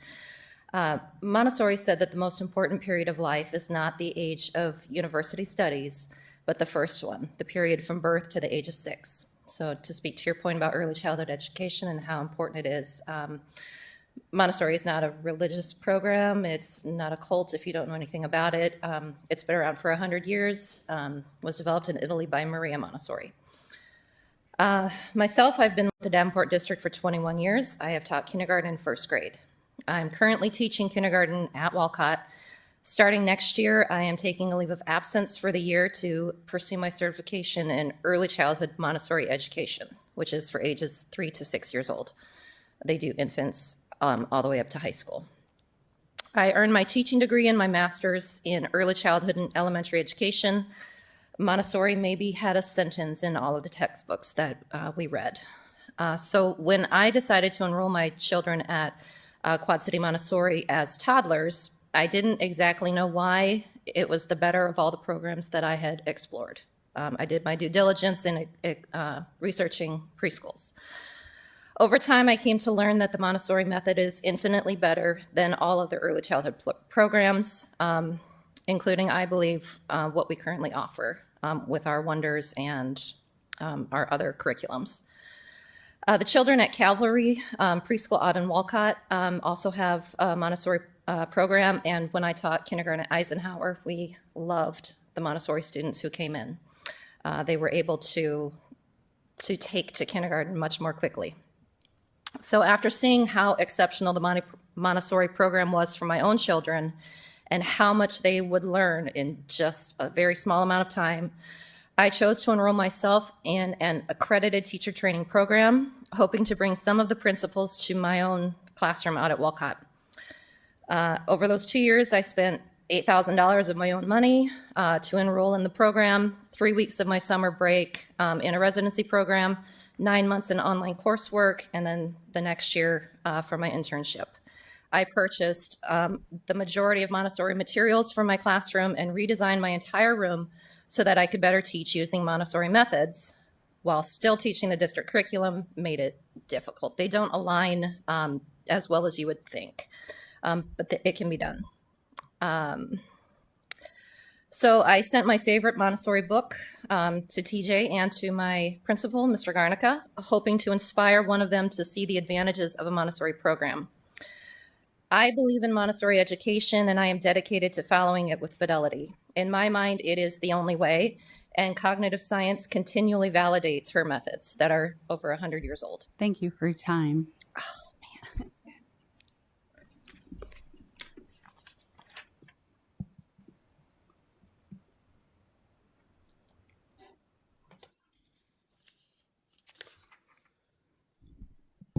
May I have a motion to approve the consent agenda?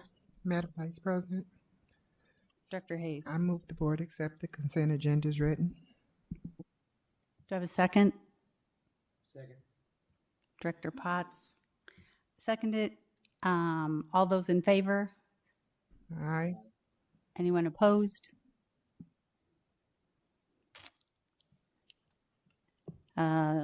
Next item, superintendent's report. None at this time. Committee reports.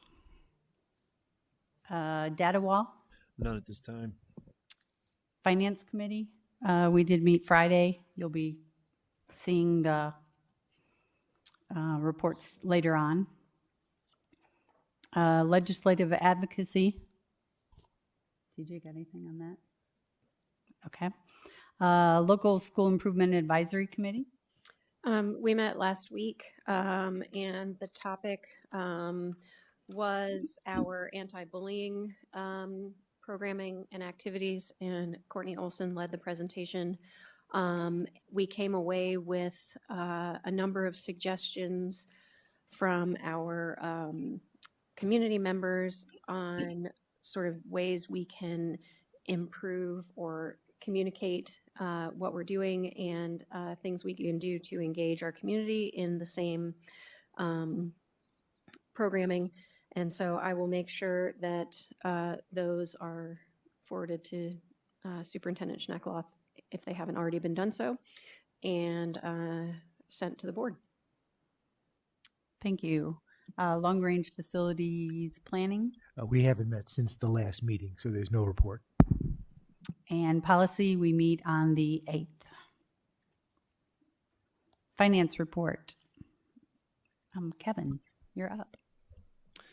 Okay, Brenda, if you'll go to the second one, the monthly report on the finance report, the monthly fund report. I highlighted a couple things. I'm going to mention something about the federal revenue first at the top, where we're sitting at $7 million. We always talk about ESSER, and I'll talk about that in a minute, but we also have other federal programs that are lagging behind as well. So when I talk about ESSER, just keep in mind that there's some Title I and some others that the state is further behind in reimbursing than normal, since those are all on a reimbursement basis. So just keep that in mind as I go through that. On the lower part, you'll notice I highlighted the salaries. You'll see we're about $2.4 million higher than last year.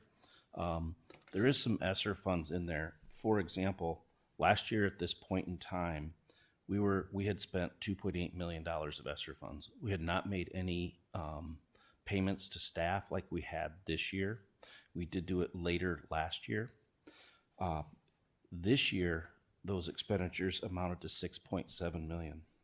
So we have spent $3.9 million more in ESSER year to date this year than last year. With that in mind, you'll see we are approximately $2 million different in total expenditures. So minus that ESSER difference, we are pretty consistent to FY22. You'll also see I highlighted our surplus and deficit at 1.3 million. You'll see the past year to date, it's just cash flow as far as when we receive funds. So we're doing much better this year than we were last year at point in time.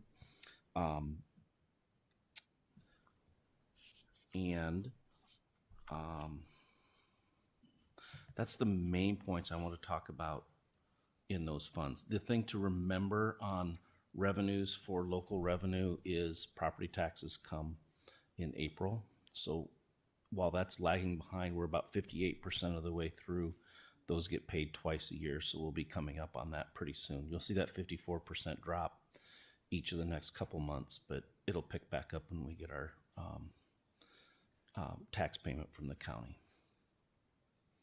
Any questions on where we're at year to date?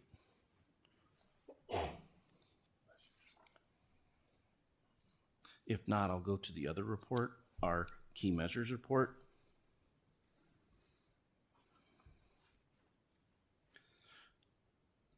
I highlighted something that I normally don't highlight. You'll see in the far right column in our UAB that those numbers are not pulled directly from this tool in the software. I've been working on the fiscal year 24 budget and trying to re-estimate our expenditures and revenue for this year. So those are adjusted to more accurately reflect where I believe we're going to be. Considering we have vacancies and some other things going on in that, I kept saying that was high in the past months. We will be going up from the 7.7%, but I project we're going to be in that 9% range going forward. So that's a positive trend. The same is true with our expenditures. Even though we're at 92.3%, there's a lot of vacancies built in there. Remember, we're working on getting that number to as close to 100% so we can level off so that our UAB and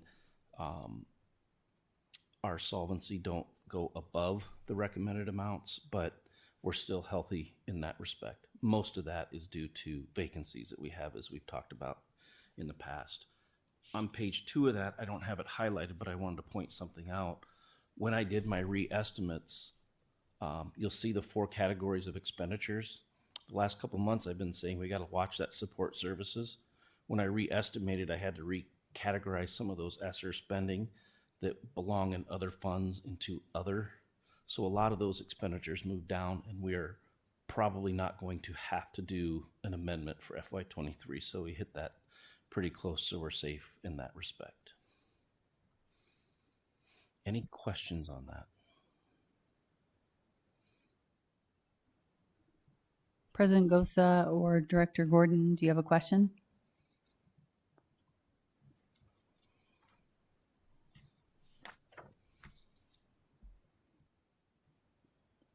Apparently not. Okay, thank you for that. Now we will move on to items requiring action. 10.01 COVID incentive 2023-24 school year. May I have a motion? Madam Vice President, Director Beck.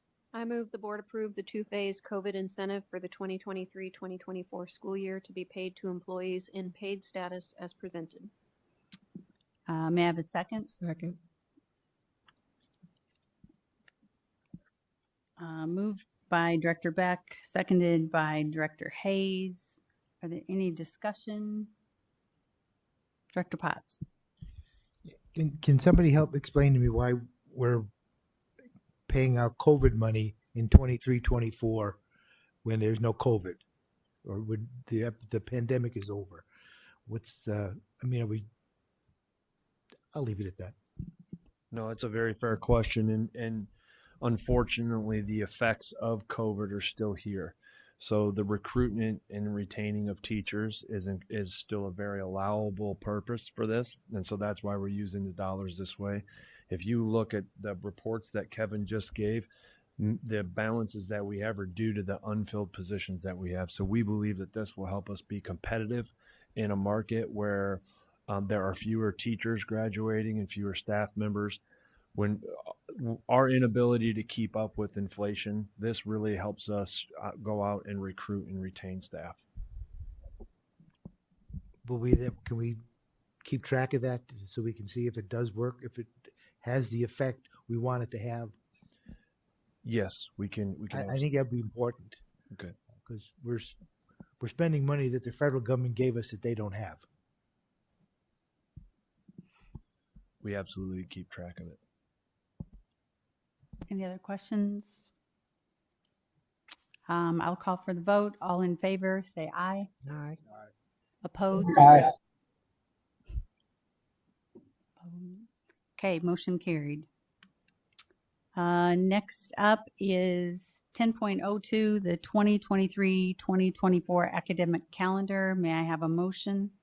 Madam Vice President, Director Beck? I move the board approve the 2023-2024 academic calendar as presented. May I have a second? Second. Moved by Director Beck, seconded by Director Hayes. Any questions about this?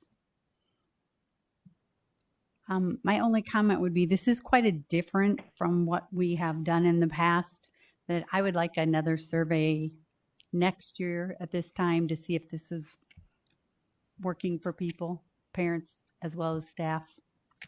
That would be my only request. Any other Madam questions? Chairwoman. Director Gordon?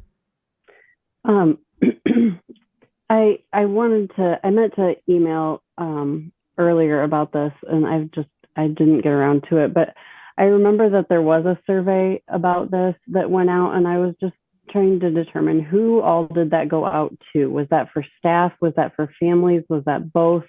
And what, again, were the results of that? I know it was 60% in favor, but I just was wondering out of how many total recipients and how many total participants. The staff was sent to all faculty members and all families, and that was it was not desegregated based on who responded. They were all lumped into one set of responses. Okay, so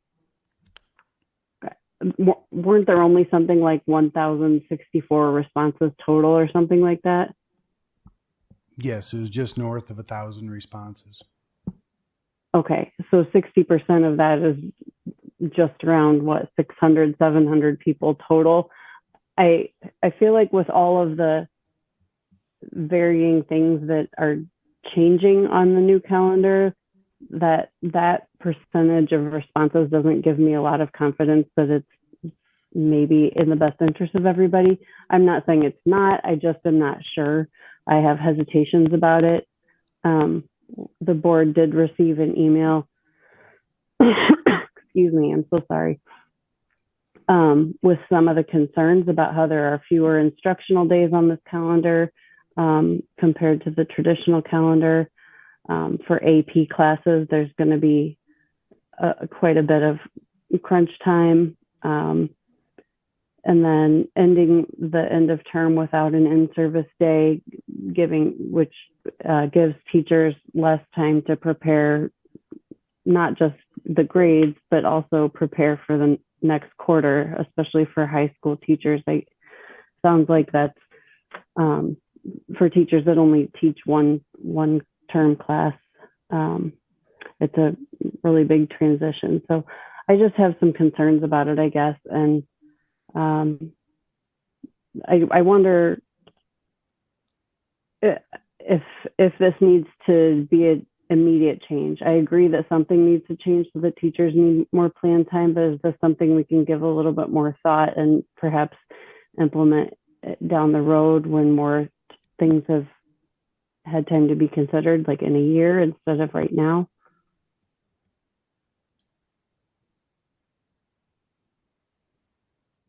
Any other questions, comments? Okay, it has been moved and seconded. Oh, sorry, Director Beck. I guess I do have a question about the ending. I've never had to deal with, turning around my classroom in one day, or a weekend or whatever. Is that something that you guys have had discussions about and how to handle that? Is there a plan in place, or are we just going to try it for a year and see what happens? Or is it not an issue? It definitely does pose some different challenges for our teachers in terms of how they organize their grading and their thought processes. However, it's on our calendar for this school year. The end of our third quarter is the 29th of March with the school day the following day. If you look at the calendar itself, the proposed calendar, there are 2 days where the term ends in the middle of the week, and there are 2 that end at the end of a week. It's not every one of them. It is definitely a different set of challenges for 2 grading periods, but it's not insurmountable in my mind.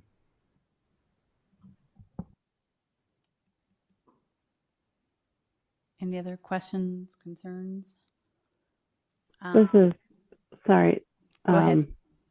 I wanted to reiterate my concern that I brought up, I think, last time with the full days off, that being a challenge for parents that don't have additional childcare, and also for teachers who have children that attend the district but are not old enough to stay home by themselves.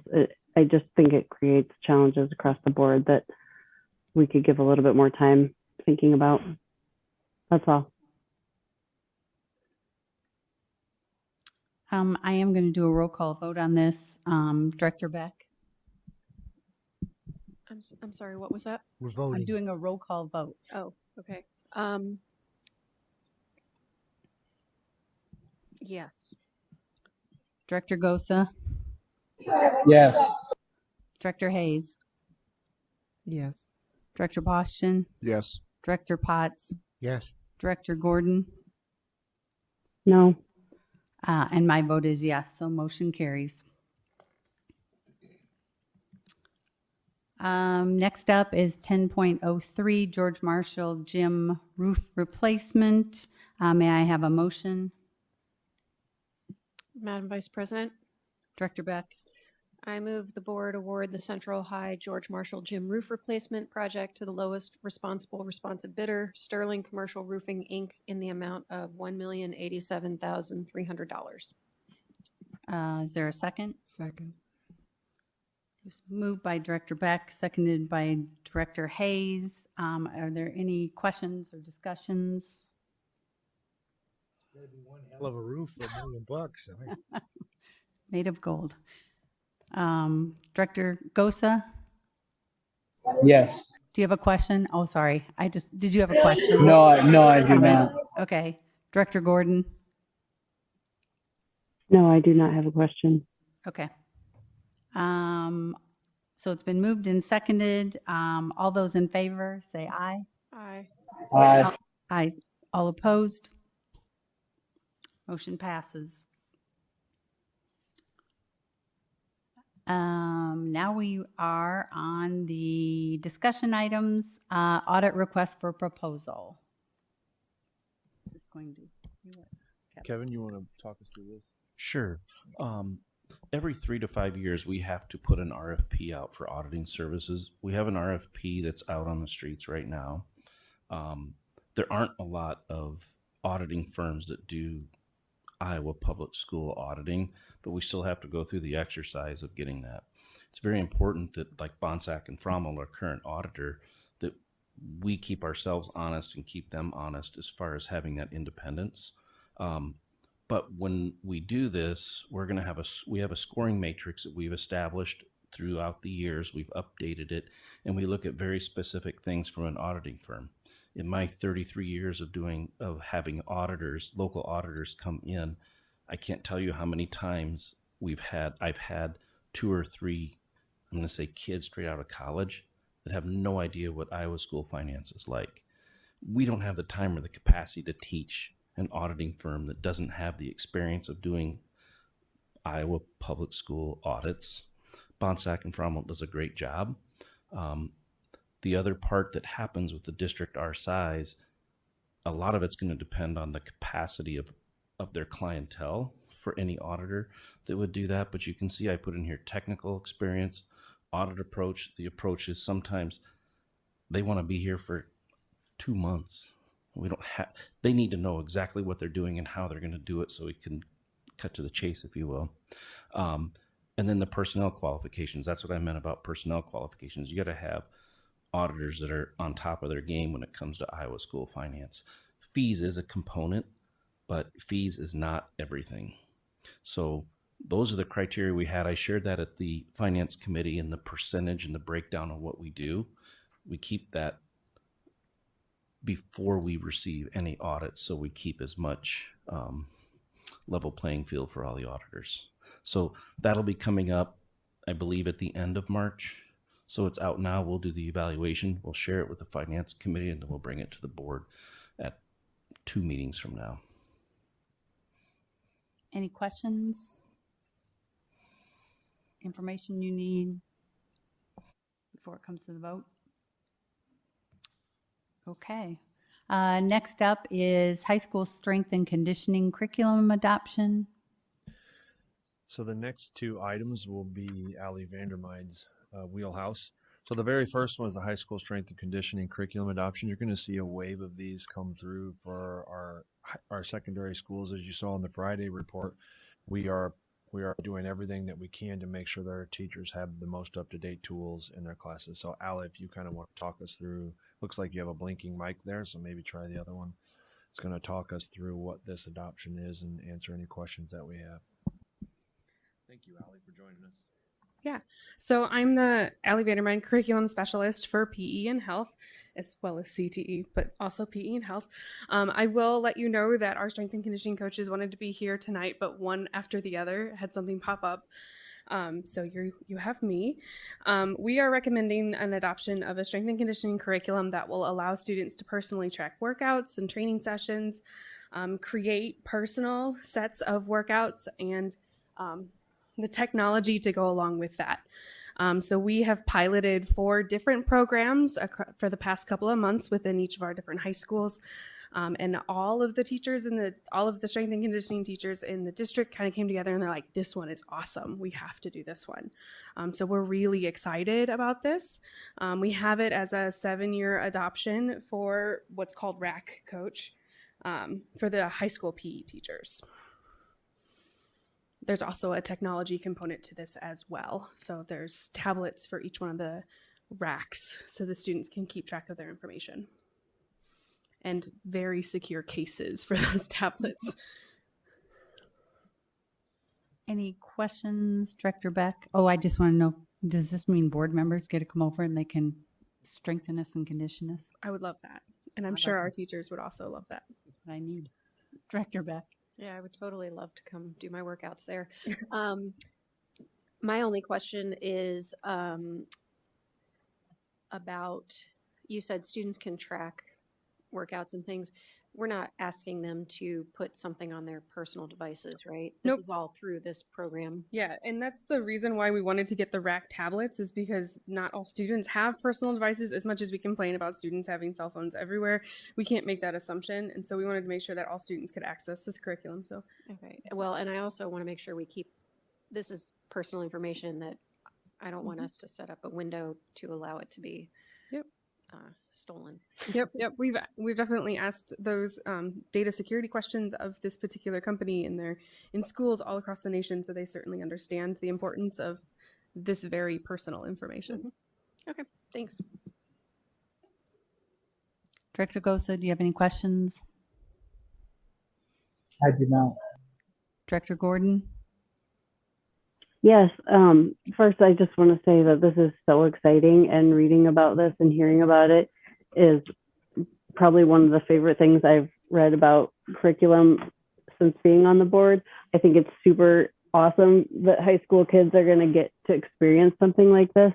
And if I had had that opportunity when I was in high school at North 20 some years ago, I would have probably gotten better than a C.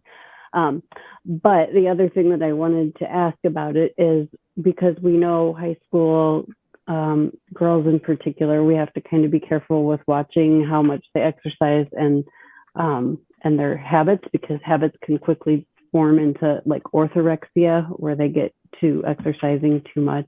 And I just want to know if there's anything in place to kind of help make sure that a good habit doesn't cross the line into a disordered exercise program.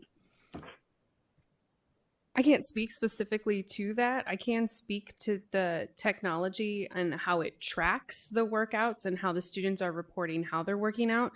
I can certainly go back and ask that question if you would like me to. I would be interested in it. I don't know that it's 100% necessary, but I just, as long as someone, if the coaches are being trained to keep their eyes out for those types of triggers and things like that, I think would be good enough. But I just wanted to bring that up as a concern. Otherwise, I think it sounds amazing, and I'm really excited for everybody. Anybody else have need information before we vote on this next time?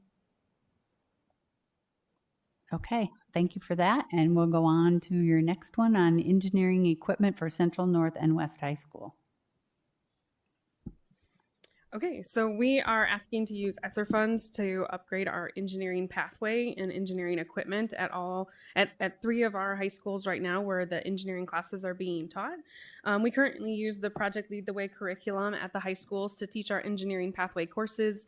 So they have some very specific equipment needs that we need to purchase, and we're just really excited to be able to upgrade all of those to the new VEX set for everybody.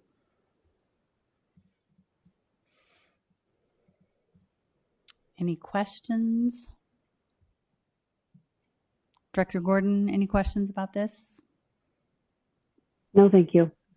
President Gosa? No.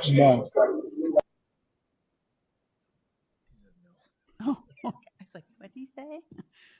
Okay, nobody needs any more? Thank you very much. Next up is the transportation RFP, and I'll turn that over to Josh Shermansky and his team.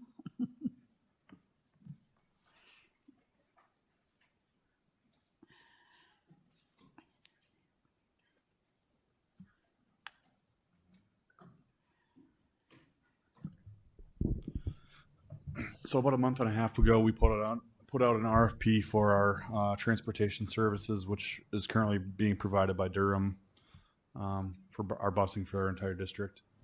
I know we've extended their contract a couple of times, and we had hoped to make some improvements. We've made some improvements, but we felt that it was time to put another RFP out for our transportation services. So we had 4 companies respond. First Student, American Central, Durham, and Alltown Busing. Tonight I brought with me Alltown Busing to give a short presentation about who they are. They're a company that's right across the border in Illinois, but does not currently have a presence in Iowa, but are looking to gain a little foothold here. Financially, you guys were sent a report about where all the companies came in comparison to each other. We hired a company called Sesso and Tom Platt. Tom, are you online? Yes, I'm here, Josh. Okay. So Tom had a team of individuals go through this, all of these proposals and kind of compare them apples to apples, make sure all the numbers are correct and make sure we're making the correct calculations. And he helped provide this document for myself. Durham came in with the lowest price. Alltown came in second at 4% higher. We went through an extensive evaluation process with Tom Platt and his team, myself, and another individual looked through. I don't want to say we read word for word every one of these documents because honestly they're each around 100 pages, so it is pretty intense. But we went through them pretty thoroughly, graded them. Alltown was graded the highest out of all 4 companies. Typically we take our low bids, but we looked at a few other things besides numbers. Alltown is providing newer buses, newer transportation for our students.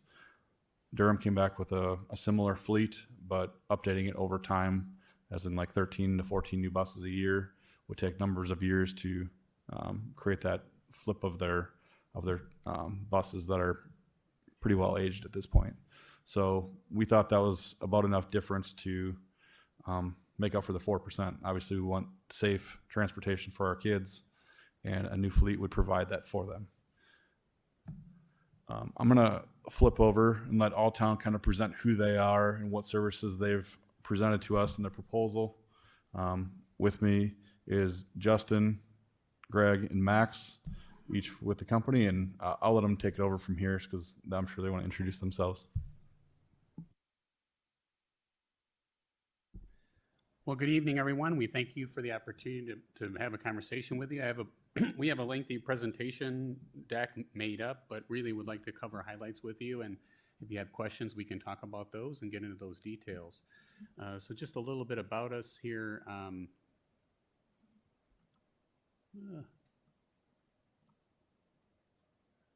We're going to cover off, a few different topics, introduce our team, talk about, Alltown as your partner and our parent company, and all the key components of our presentation material here today. Well, so just a little bit about our team. So I apologize, I wasn't sure if Greg was going to be able to join us today, and he is, so I'll let Greg speak a little bit about himself. I'm Justin Greigel, the Vice President of Commercial Development for Alltown and Beacon Mobility, our parent company. You want me to? Okay. And so I have over 25 years of experience in the transportation industry on both operations and new business development, partnering with districts as they consider this. So I've been through a lot of RFPs and the process as districts have talked through it and worked through the details with them as we got under, further along and planned out the transition. So to my right is Greg Poland. I'll let you introduce yourself, Greg. I'm Greg Poland, CEO Emeritus of Alltown Bus Service. One of the things that we like to do is call ourselves strategic growers. And basically, we've been doing this. I've started this company in 1990, and we've grown to almost 600 buses throughout our years of being in business.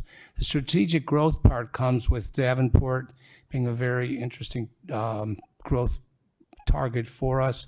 We're used to starting up companies or starting up operations in districts of this size. Our latest was Decatur, Illinois in 2017, where we successfully bid on 95 to 100 buses and have continued through bidding to keep that contract going. The transportation of the students is important. Safety of the students is important. Basically, the age of the fleet is important, and one of the things we're proposing in our proposal is to give you almost a brand new fleet. So there won't be issues with buses not passing inspection or buses breaking down. Our maintenance costs are kept a lot lower that way, and we're proud to be able to say that in our bid, we were able to price it so that we could provide this district with the best in equipment and obviously personnel. I'll hand it over. My name is Max Poland. I'm the VP of Operations at Alltown. I've been officially working for the company for the last 14 years. I've worked in many different levels of the business and had a hand in pretty much everything that goes on the day-to-day operations side. So there's a lot of experience there in running operations, and we are excited to start this new venture if possible. So we're just excited to get started. I'll be handling the day-to-day operations, overseeing the whole operations as it goes through. So thank you. So as I move forward here, a little bit about Alltown as your partner. For us, it's the destination and the journey. We're interested in all of it and partnering with you for the long term, and that's really why we're here and excited to be able to make a difference. So Alltown, a little bit about us. We've been in business for over 30 years. We have over 550 vehicles, over 6 locations. And we really focus on our talent development and leading our folks and developing folks from within. And so just a little bit like Greg mentioned, more recent partnership for Alltown was Decatur, Illinois, is a very similar demographic, operating small city and a rural component. We're very proud that we went through a rebid process last year, competitive rebid process, and renewed that through the bidding process. Can I speak for just a second? I called Decatur, Illinois for a reference check on these folks, and the transportation director there gave them great reviews, said he loves them, and they're easy to work with. And I mean, obviously talking to people directly, it speaks to the work they do. So my hope is they can do the same as what they're telling me. Thank you. And so just a little bit more, our sister company transit team have started their first school busing venture this past year. So they're in our central region, and they started up a new school bus contract in Minnesota. It was the first time operating there. And so our team has experienced, in a new state, in a new environment, and setting things up there. So just something to note, and we're very proud of that because it's the first time ever that we're operating those vehicles, and it's actually, we're the largest special needs contractor there today for that district in yellow buses as a result. So moving forward, a little bit more about us. So Alltown Bus Service is one of our local entities. We have regional brands that operate in different parts of the country, and so Beacon is the parent company to Alltown, and so we provide the guiding light to all our entities. And so our true mission is to transport people to live, learn, and achieve, and that's what we do. We have passenger transportation businesses that are school transportation, public transportation for the adult disabled, and we focus on and those markets for the adult passengers. And so Beacon overall provides nearly 100 years of experience combined with our entities. We have nearly 500 contracts across the United States and nearly 9,000 vehicles. And we're proud to say that in the past year, we had a 99% customer retention rate with our customers. And so what we do at Beacon is pull up the back office support to allow our local teams to do the things that they do locally. That is to focus on customers, and we'll talk about some more of the technologies later so you can see why and why we do the things we do. But really we want to give our local folks time to be able to spend with you and the drivers and the employees that are the front line. So how we do that, we have a 10-year strategy. Our goal is to hire 50%, to have 50% in the different gender and diversity areas. Our goal is to have a greater than 7-year average tenure in our 10-year strategy. So today it's at 4.1 years, so we have some work to do. And our goal is also to have 2/3 of our employees coming from internal promotions.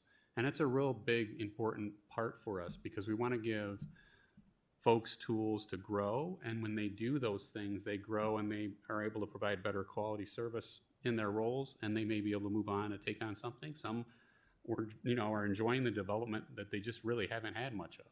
And we're very proud of our Beacon University. I know that it's, seems like something that's, that everybody could have, but we're very proud of it because it creates online individual learnings for those folks, as well as we do a lot of different things like, fireside chats with an executive to learn about their ways of leading and how they can help folks. It's a really unique program to bring our regional companies together in an online setting.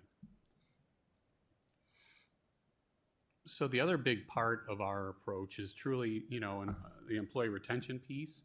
And so locally, what are we going to do to retain drivers and monitors? Those are the biggest movers and the most important roles here.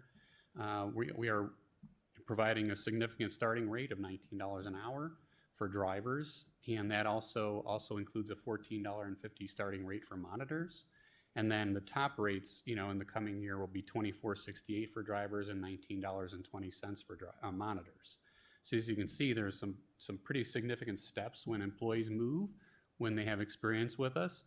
I want to say it's almost like a $2.75 raise or something when they go from a 1-year driver to a 2-year driver. So it's very important that we've, recognized that that's out there so we can, pay for experience and also seek to retain folks after we get them onboarded to be able to help develop them further. Again, back to that long-term strategy of wanting greater than 7-year retention of our employees. The other parts that goes along with their compensation is a full-time employer contribution for major medical benefits. That's a unique thing. More often in the school transportation industry, bus drivers and monitors aren't typically getting that type of contribution level. So it's normally approached like a part-time job. And so that's one of the differences here that's also a unique differentiator for us to advertise and be able to approach with new hires. And that's for both drivers and monitors. And then we also intend to offer a sign-on bonus for existing drivers, and may look to adjust that as things change, or if it allows us to be able to be more selective with individuals, we may choose to do that to see how that may help the cause. And we're doing this in a lot of regions and in different places around the country with differing benefits. And then overall, the compensation approach aligns with the current labor contracts that was negotiated. So we're very comfortable with that. And ultimately, our goal is obviously to seek, and be selective and find the most caring employees with the compensation. But we do more than just monetary compensation, and that's one thing that we feel is very important, is to build camaraderie with the employees, with engagement events. We also couple things like non-pay incentives, like it might be a gift card for achieving perfect attendance for a period of time. Maybe a name gets put in a hat. We've done things like draw on TVs or weekend getaways. So different ways to gamify performance with employees, and it really motivates them to help and even go as far as posting things on the board about perfect attendance, and people seeing, hey, maybe I want to do better than this month than when the one happened last month. And the other things that we're really looking to do in the industry is to try to create more of an opportunity for progressive steps for employees. So we really want to look differently at the monitor and driver jobs and the position to see how we could frame that monitor role, which is normally a non-driving position, to get experience, and truly, when we're seeking those individuals, seek how we can develop them and promote them into drivers in the future. And also see if there's opportunities to consider things like driving some vehicles without, or using a vehicle like a van instead of a bus that doesn't require a CDL. It may make entry for those individuals a little quicker, and we can also develop them while they're doing that. So those are some of the different ways that we plan to approach the employees. Did you have something, Greg? I just want them to. One of the things we're proudest of, if you move it up just a little bit past the, right there, service is all we have to sell. That's been our motto ever since we started this company. You have a problem, we have an issue, he has an issue, somebody has an issue with our drivers or with our staff. We really promote the fact that we work very closely with the districts, and we listen to what your concerns are, and we work with you, and we make changes if we need to make changes so that we can give you the best possible and the safest possible service that we can. We're not one of those companies that just ignores things. We're very reactive to that, and we're very proud of that too. Thank you, Greg. And truly, to just, reiterate what Greg mentioned. So how do we do that? We have an engaged local team. So truly, you're going to have 3 supervisory management level staff on site here to oversee the operation. And that includes a manager and assistant, and then a safety and recruiting supervisor, and their focus will be overseeing the safety program as well as overseeing the recruiting efforts and making sure that there's ROI and candidates are coming through to meet the needs that we have. And then we'll have 3 maintenance roles. There are varying degrees of expertise. However, we are very focused on ensuring that we have high caliber mechanics and technicians for those roles. So that's why they have some pretty I know we don't mention the salaries, but we have some significant salaries to ensure that we have experienced individuals. It's very important to us that when we're doing that in the process of hiring, that we have those individuals that can address the unique needs of the vehicles and the equipment. So moving forward, truly, some of the other big parts to our offering, training is paramount, and safety is our utmost priority. And, ultimately, how do we do that? We do that with a 26-topic training course. I'm not going to get into all this. with you, but just want to make sure you know that we have it and why it's important, because it's something that we, like I mentioned, our sister company started up the contract for the first time for Minneapolis Public Schools last year.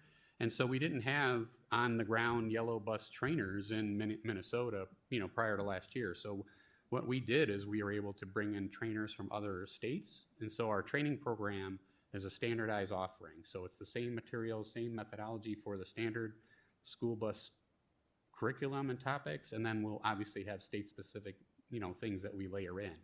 But that allows us to be able to replicate that or bring in individuals that can help administer those programs here on site, as well as then take the time to develop individuals here to do that locally. So, since we're the new entrant, we obviously will be interviewing and talking to all the existing folks, and there may be people on the team that have this experience today, and we certainly are not going to look to, let's say, replace them if we, want to find someone wholesale new, but we want to make sure they meet all these criteria. So every one of them, even trainers, would have to go through our training review and our evaluation process to make sure they can meet the criteria.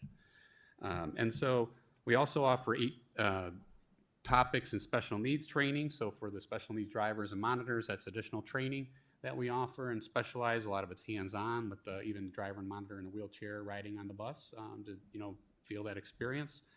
And then beyond that, a big part of the program is really evidence-based coaching with our employees as we learn things about their behaviors.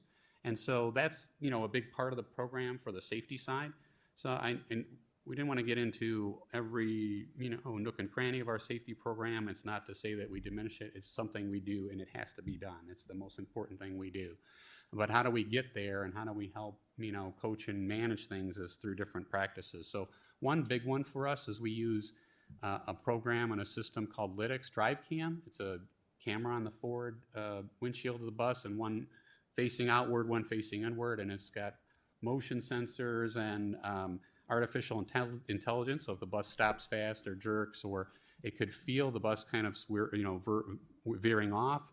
And so this has some in-cab alerts that'll let the driver know, hey, you may be, losing, your following distance or something. So it gives them a message. And it also is tracking these things. So if there's a major event or if there's multiples of these, it triggers a notification to our management, and our team will then coach the employee about it.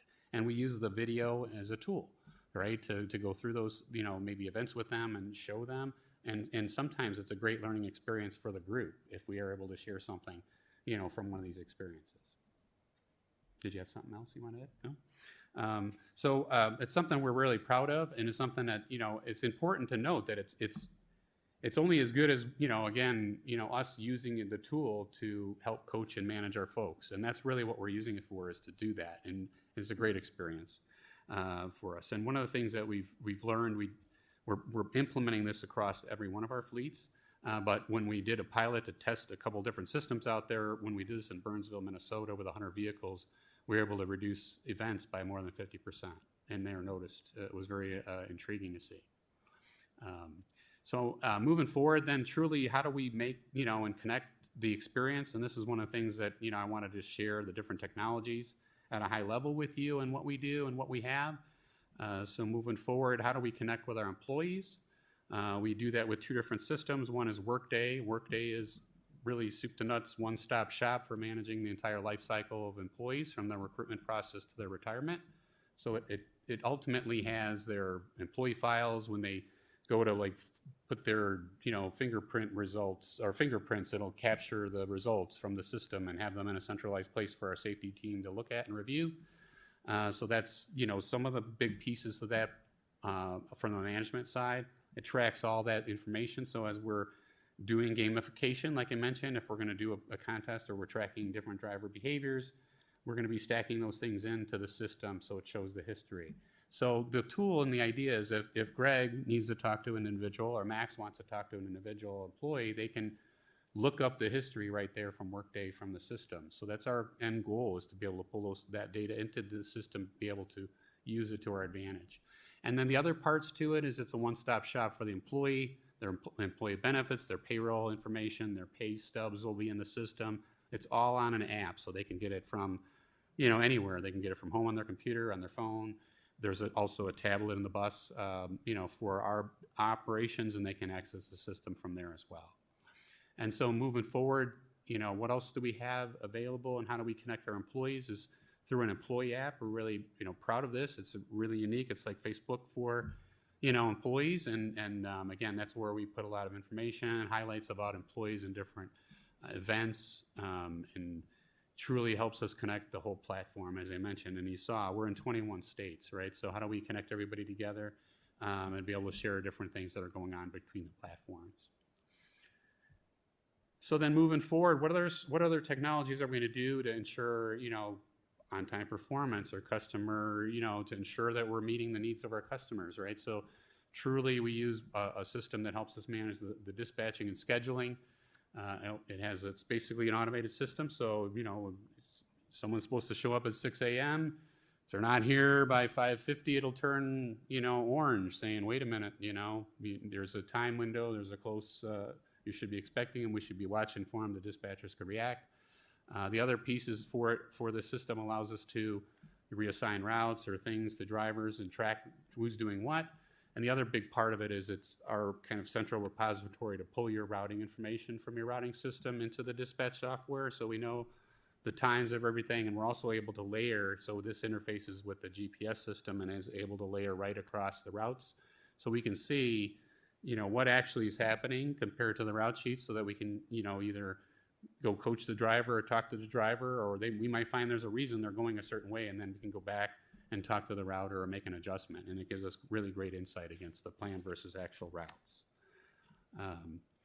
And so, a big part of it for us is really that on-time performance. We set up measurements from the schools, and we can give reports to you. It also gives us full transparency on the time used for the vehicles. So from a billing standpoint, there's a component for, so many hours a day, and then if there's an over hours, situation where the driver is running longer, we're able to track all that for you and have all that transparency from the actual data from GPS. This should also help the district save money on fuel costs. It should reduce runtime. When people are not just sitting there and letting their vehicles run or not using them like they're supposed to be, it saves our district money that way as well. So then moving forward, what do we do? I mean, obviously our assets are very important to us, our people assets. As I mentioned, we have 2 apps, for people, but we also have an app that we're using. It's it's by Chevron. It's Fleet Wave, and that's our fleet management system. It has all the OEM schedules for fleet maintenance in terms of the intervals scheduled, and it allows us to track and manage and ensure that we're meeting those criteria when the vehicle's due on time or mileage. And also gives us very detailed information, and puts that all in, is not on a paper format. It's all, the work order is on a tablet. So it helps us be more expedient on the parts and the ordering and everything that goes along with the vehicle maintenance, because it's just right there at our fingertips, as opposed to having a delayed process of getting paperwork done. It's all, and then it also links with our onboard fleet telematics, so the GPS system and other tracking from the vehicle in terms of any kind of warnings or different system messaging from the actual vehicle itself. And then moving forward, connecting from inside the bus, how are we going to do that? We're going to have GPS and tablets in the bus, as I mentioned. So the tablets allow us to, in the future, will allow us to be able to track turn-by-turn directions for drivers. So that's something that's in development now, where we could push those out, for a substitute. It allows us to, again, integrate with all those tools and communicate with the dispatcher, and allows them to check in and out. And then one thing that's really unique, and we've been doing this a lot, is different like training videos or little segments. So, when we had snowy weather, our team in Minnesota was talking about, parking in snow, so that, because oftentimes, we have no trouble. And then once we're, cut up and dropping off passengers, we can't get out, right? So it kind of goes, just a unique little way to send new messages out and just keep things real and live with the employees right at their fingertips. And then we'll also have a student camera system, 2 cameras on each bus, and that connects into the drive cam system, so we're able to retrieve that information more expediently to help turn video clips around.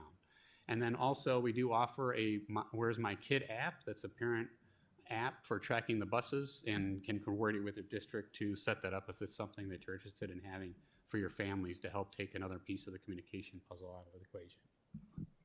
So just to clarify, that tracks the bus, not the student itself. So if the student does not get on the bus, Make sure you make that clear. Yeah, I'm so glad you brought that up because you asked me that when we went through this. And it's one of those things. That's right. It Like, doesn't track your child per se. It tracks where the bus is located, and if it's coming close. When it's going to be to its route or to its stop. So again, if the kid didn't get on the bus, you're not going to but you'll know the bus is nearby, right? And it's not a perfect method, but it does give you some idea where the buses are. So then, as Josh mentioned, we're planning on providing a fleet of 81 buses, a minimum of 70 of those. So all the routed vehicles at a minimum will be new, and very likely the rest of the fleet will be new for the spare buses. But our intent is to offer all new buses for at least the routes that are operating daily. And we'll have, 9, 10, 11 spare buses on the 71 vehicles. And so the one thing that I would like to point out is that we will be sourcing these through Thomas, and one of our sister companies is Midwest Bus Sales. It's the largest Thomas bus dealer. So they're located in Litchfield, Illinois, and also in Shawnee, Kansas. So they'll be supporting us in the transition of bringing the vehicles online and ready for operation.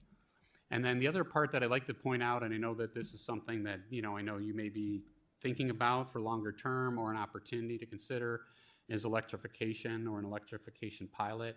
And given the fact that you own the facility and you have a facility operating, situation, there may be a real benefit to you to consider an opportunity to get some grant funding for that, to either fund systems for that or vehicles. And we'd be very open to helping you do that. And today, we're operating a 10-bus pilot in Andover, Massachusetts at one of our sister companies, NRT Bus, and could easily have, a 2-bus pilot here for a year and get an assessment on how well, that could perhaps benefit your district and, consider something over time. And then moving forward. Can I clarify one more thing too? Go ahead. I know that they also provide transportation for students in wheelchairs, and some of the fleet needs wheelchair lifts. Wheelchair lifts are back ordered a little bit from my understanding, so I believe they have some on order to start the fleet off with. In the beginning, they may have some used buses here with wheelchair lifts on them to get started, but I believe they'll have newer buses here by November, and is what you guys told us. So the worst case, so for wheelchair buses to be built new in time may be difficult to meet the timing for the start of the school year. So if that is the case, what we will have is either used buses or buses that have come off of the route from another contract, and we'll have them here to operate until the new ones can come in. And so our anticipation is that would be in November, so it would be the latest, because we're projecting like an October delivery, so we'd have a month to get them prepared and online for service. But our intent is to have, if we're not going to have the new bus here for the route, we will have a bus that may defy the specs of the age on the contract until those buses can be put into place. However, during the time from when our proposal was being developed and submitted, that's moved, and we're feeling much better about the timing. But if that is the case, and if we need to bring additional vehicles in for that situation and have to run it on a route, we will eat the cost of that for that period of time. So we would run if we had to run two buses for a particular route, because we just, the equipment that we have isn't set up properly until the new one comes in. We will run 2 vehicles until the new one can come in. So that's our plan and our offering. And so moving forward from that, the transition plan, I know this is a very detailed, and we have, this is just the high level snippet of it. We have a very detailed transition plan with different expectations from departments and different things. But this is really the snapshot of it. But truly the most important thing for us is to get in front and start talking with employees as soon as we can. So to have some informal meetings with them, to just let them know who we are, to level set that we anticipate, an interest in talking to all of them and having a hiring event in the future. And typically we try to figure that out either, could be during spring break or shortly thereafter. It depends on what the individuals, what's the best fit for the individuals. And we may do that over a course of a couple days, maybe once during the spring break and once on a weekend or multiple times to make sure we can capture everyone. Go ahead. If I may say, in short, we've been very, very successful in hiring on current staff, current drivers, current aides that are in the districts themselves, because most of the time these drivers and aides and staff want to stay with the district themselves. We've been very successful in almost all of our contracts all throughout the years in getting that and making that possible. So truly that's, it's a big laundry list and there's a lot of different things that are important as part of the transition, but truly it is to get together with your teams to make sure that we understand, the nuances of your overall operation, and then ultimately also be engaged to understand what could be coming, what could be changing. There's a lot going on in the district, just hearing about, your different presentations today and what may be, being looked at to do things differently for your students. So we're here for you, and it's important that we're together and working collaboratively as soon as we can. So our intent is to have to begin a transition team, to start with a few different individuals that'll help us in the transition process here locally and be working with you. And as Max mentioned, he'll be leading that effort, and you'll have the different functional areas to be there to help him. And so moving forward, so why Alltown? Just summarizing, we have over 30 years experience. You have support from our parent company with different abilities and ways to flex. We have experience starting up new contracts and having long-term contracts. Our intent is to provide the latest technology truly to maximize our delivery of service to you, truly to help break the barriers for a local team to be able to be responsive for you and be more responsive using technology. And then truly a fresh approach to leading and developing and working with you. And somebody who really wants to collaborate with you and provide mobility without limits for your students. So we really appreciate the opportunity to speak and share more about us, and would like to open the floor to answer questions and are here for you and anything that you'd like to ask.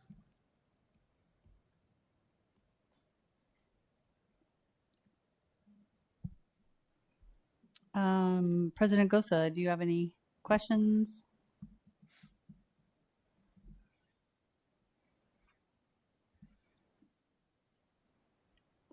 Apparently not. Director Gordon. I don't have any questions, but I did want to thank you for that really informative presentation. As a former school bus driver myself, I know that that kind of community feel and all the different training opportunities and the pay and all of that, I think, are good initiatives. So thank you for the presentation. Anyone else on the board? Director Washington. I didn't see it in a transition plan, but as far as turning over the buses and replacing old buses with new, what time frame is in that as far as when are you going to replace buses? So what's that? Well, if you want, but go ahead. It's a good question. Because the company is so big and because we're so spread out now all over the country, we probably have the newest fleet anywhere around, and especially in the Chicagoland, in Decatur area, and Detroit, and Minnesota. We basically don't necessarily go all the way to the 10 years or the 12 years that we're allowed to go, because and now with working with Midwest Bus Sales, which is in 5 states, it's a bus dealership. It's part of the Beacon family. They turn over buses very, very quickly, and it's an opportunity not only for them to turn them over, but for us to get newer equipment on a regular basis. So, I mean, is there a time frame in there, like when the bus is 5 years old, it's going to be replaced, or is it just based off of service of the bus and what kind of shape it's in? The older the bus, the more the maintenance costs are. So if we can turn over the buses quickly, there is no set timeline. My experience has been 5 to 7 years. We've had the opportunity to get rid of our older equipment to other places. But I know, again, we're excited too about the Midwest Bus Sales connection that started up this year too, because they turn over probably thousands of buses a year based on their ability in their 5 states to have lease backs, buybacks, and what have you. So we really, it's a great situation, one of which I've been doing ever since I started in 1990. I don't think I've ever had buses that are really, the average fleet age has always been, at the worst case, 7 to 8 years, and the best case, 1 to 3 years. So we don't have statistics for you, but I can tell you based on our operations, it costs us this much to maintain a bus every day that's 12 years old, and it costs us this much to maintain a bus that's 1 year old. Well, I mean, this has been a problem for us in the past. The fleet has aged and maintenance has not been very good. And so that would be, you know, one of my concerns. Josh, this is for questions for you. So you talked about the handicap accessible buses and that. Are we still going to be using Riverbend Transit? As of right now, that is my plan. Okay. They have some specialty services they provide that we don't. Okay. They don't typically provide. So. Okay. And then facilities wise, as far as them being able to work on the buses and that, is anything going to change there? I don't think immediately, but we are discussing that all around the long range plan. If something were to move where that bus lot is, then that bus lot would need to move to another location. So we would need to update that. It really depends around our budgeting, around our long range facility plan. So is that a problem for your company as far as the facilities that you'll be using? We have not had a chance to tour and see those facilities to understand if there's any, anything that's a concern in the facility. So certainly after we move forward with, a transition, we want to make sure that we have our team on the ground to work through any of those nuances if there's any concerns. But I know during the RFP, the team, told us what was in the shops, and we planned to outfit, certain equipment that we want to have at a minimum as part of our proposal to outfit the shop. So with this size of fleet, I mean, how many service bays do you need in order to maintain the buses? Well, we're going to have 3 men or 3 people on the floor working, so we need at least, I would say, 4 bays at a minimum for that. And so ultimately that gives you 1 or maybe, sometimes 5 is good to have 1 or 2 bays you could tear a vehicle apart and leave it tore apart. And I'm assuming that the shop has that. Yes, we have sufficient bays. Currently, I believe they have 5 people working in that maintenance shop. Okay. Thank you. Josh, could you tell me on the RFPs, it says bus A, C, and D. Is that regular bus, special ed bus? Is that what those A, C, and D mean? A type A bus, I believe, is a bus that holds between 12 and 30 students. A type C bus holds between 54 and 78 students. And a type D is between 72 and 90 students. So really it's the size of the bus. Okay. Yeah, so a type A is the short bus is right. Yeah. Yeah. And a C is the one with the nose, your most common, big bus that, that you see. Yeah, the snub nose is a D. So yeah, it's a little nuance. Okay. So no nose is a D. I was like, what's that? A, C, and a D bus. Okay. Director Beck.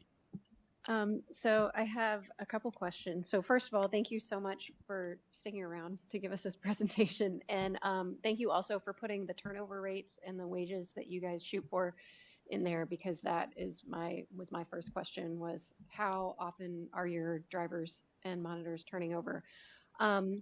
So my main question is then, when or how likely is it that you will be able to retain our current drivers? And you've mentioned a number of sort of middle level positions that you would need to hire for. In doing this kind of thing before, has it been a fairly smooth process negotiating all those current employees into a new contract and bringing them in. Because I don't want to see people losing a job just because we're changing bus companies, right? So that would be my first question. We've been very successful, especially in this type of in this type of district. We've done it in Decatur, we've done it in Detroit, we've done it in North and South districts in Chicago, where the drivers just really want to stay, and we really want to encourage it. So, not only are we going to work with every driver, not only we're also well versed in some ways in what the current rates are, and we're ready and willing to pay those rates, if not more. To retain the drivers, I think Justin mentioned a retention bonus. So we're very, I mean, that's the lifeblood of being not responsible. That's the lifeblood of doing a good job in the district is keeping your drivers that are currently there. And they, truthfully, since 1978, I've been doing this. It's worked. Most of the drivers want to stay with the contracts. They want to, the different districts that we've done over the years. We have found a 90%, if at least 90% rate of retention on those drivers that want to stay with the group. Okay. And then my other question is, how do I want to phrase this? Sometimes buses can be a challenge, and there can be situations on buses that we don't want to see. Are you guys versed in training monitors and drivers for those kinds of situations as well? Knowing that the laws in Iowa for how students are treated are slightly different from those in Illinois, are slightly different from those in Minnesota, and that kind of thing. What level of training do people get to handle students that might bring issues with them onto the bus? Yeah, well, as Justin mentioned about our training program, is that one of the abilities we have with Beacon is we have people who have worked in the area before, so they know the unique challenges of the region. So we feel confident that partnering with our training program and the people that are that we know in the industry that have worked in this environment before could really help us out with that. So Okay. we feel confident that we're ready for it. And then, if I'm not mistaken, Josh, you might know this. Isn't there a law that says all new school buses have to have a seatbelt for every student, but enforcement is kind of a fuzzy area there? I believe it's for new buses. I think That's correct. Okay. There is a requirement for new buses. They have 3-point belts here in the state. Okay. And so yes, that they will be equipped if they're on the new ones that we're bringing in, they will be equipped because they'll be that age. So that'll be something we'll have to as a team figure out how we want to deal with that. Okay. Along with your administration on enforcement, because it's not required that they are wearing them. Right. Right. So it's something we have to decide as a team on how you want to address that with the families and the children. Okay. And my last question, shoot, it just went. Oh yeah. Will our name be on the buses? That was what was requested of us. So yes, it will be. Good. We'd like our name somewhere just so you know that we're operating it, but yes. That's fine. But your name is on the side. That's Davenport Community School District. That's correct. That's what's been We'll be under the lower left-hand corner underneath the driver's side. Your name will be across the. Director Gosa, do you have a question, comment? I think a lot of the questions I had have been asked and answered. Thank you. Okay. Anybody, Director Potts? This connecting with families piece. So Mrs. Fezziwig watches the bus every day. Kid comes home on bus 22 every day. But on Thursday, bus 22 isn't going to be the bus that picks the kid up. It's going to be bus 96 because bus 22 is someplace else. How does Mrs. Fezziwig not have a heart attack watching bus 22 go over here when her kid is supposed to be going over there? Well, that's why we have to make sure that we go through an administrative process to reassign the vehicles and go through the process of making sure that's part of, the communication flow. So that's why it's imperative that, we make sure all those things are working before it's rolled out to the community, and we work with you to make sure that happens. And that does. But it will happen. I mean, it's Oh, gonna it will, happen. It's gonna absolutely. happen. You can't- That Yeah, does. I mean, That does happen. That's why, like Greg mentioned, it's It's never gonna happen. perfect. I mean, there's something that slips through the cracks, or just to live by it, you know, like the one day it doesn't work, and that's when I got to get on a plane and the boarding pass doesn't work, right? So, I want you to know that I mentioned Mrs. Fezziwig as part of our discussion of great books. That is correct. Christmas Carol. Christmas Carol. Oh, but Fezziwig was in Christmas Carol as well. Anyway, anybody need any additional information before we would take a vote? Director Poston. Just one other problem that was pretty noticeable this year and kind of also last year is buses not showing up for sports teams. You know, the teams at the school waiting for a bus and doesn't show up, and so parents have to take them to whatever school they were competing at. So I think that is a critical area too, that any of the extracurricular activities that require a bus, that that's an area where you can get on the wrong side of parents pretty fast. You know, it's a good point, and I'm not going to lie. Over COVID, there was several driver shortages throughout all the districts that we did business with, but we work with the districts to make sure that the buses are scheduled for when they're actually needed. For many years, we had one school district in Trier Township where he actually went to high school when they would order a bus to be there at 2:30, but they didn't leave till 4. And that happens a lot. But we know it's an important part of the curriculum is the sports, and so we do our best to make sure that if we get enough drivers and we get the drivers we expect to hire and hire the new drivers that we need to hire, that shouldn't be an issue. We've done business with many high schools, and that has been an issue, and it has not been an issue for us because we understand the importance of it. But it's a very good point. I think retainage will be the biggest thing. If we can retain more drivers, that will help us in the long run. If they get a better work environment, they feel better about who they're working with. I'm hoping that we get more drivers that are able to drive for trips after school, and we get a little bit better outcome from that. You know, just to finish up on that, we actually have a high school in Illinois, North Chicago, that actually runs 10 route buses, but has anywhere from 15 to 20 extra school buses every afternoon just to cover extracurricular and sports. So, and we've had that district for about 20 years.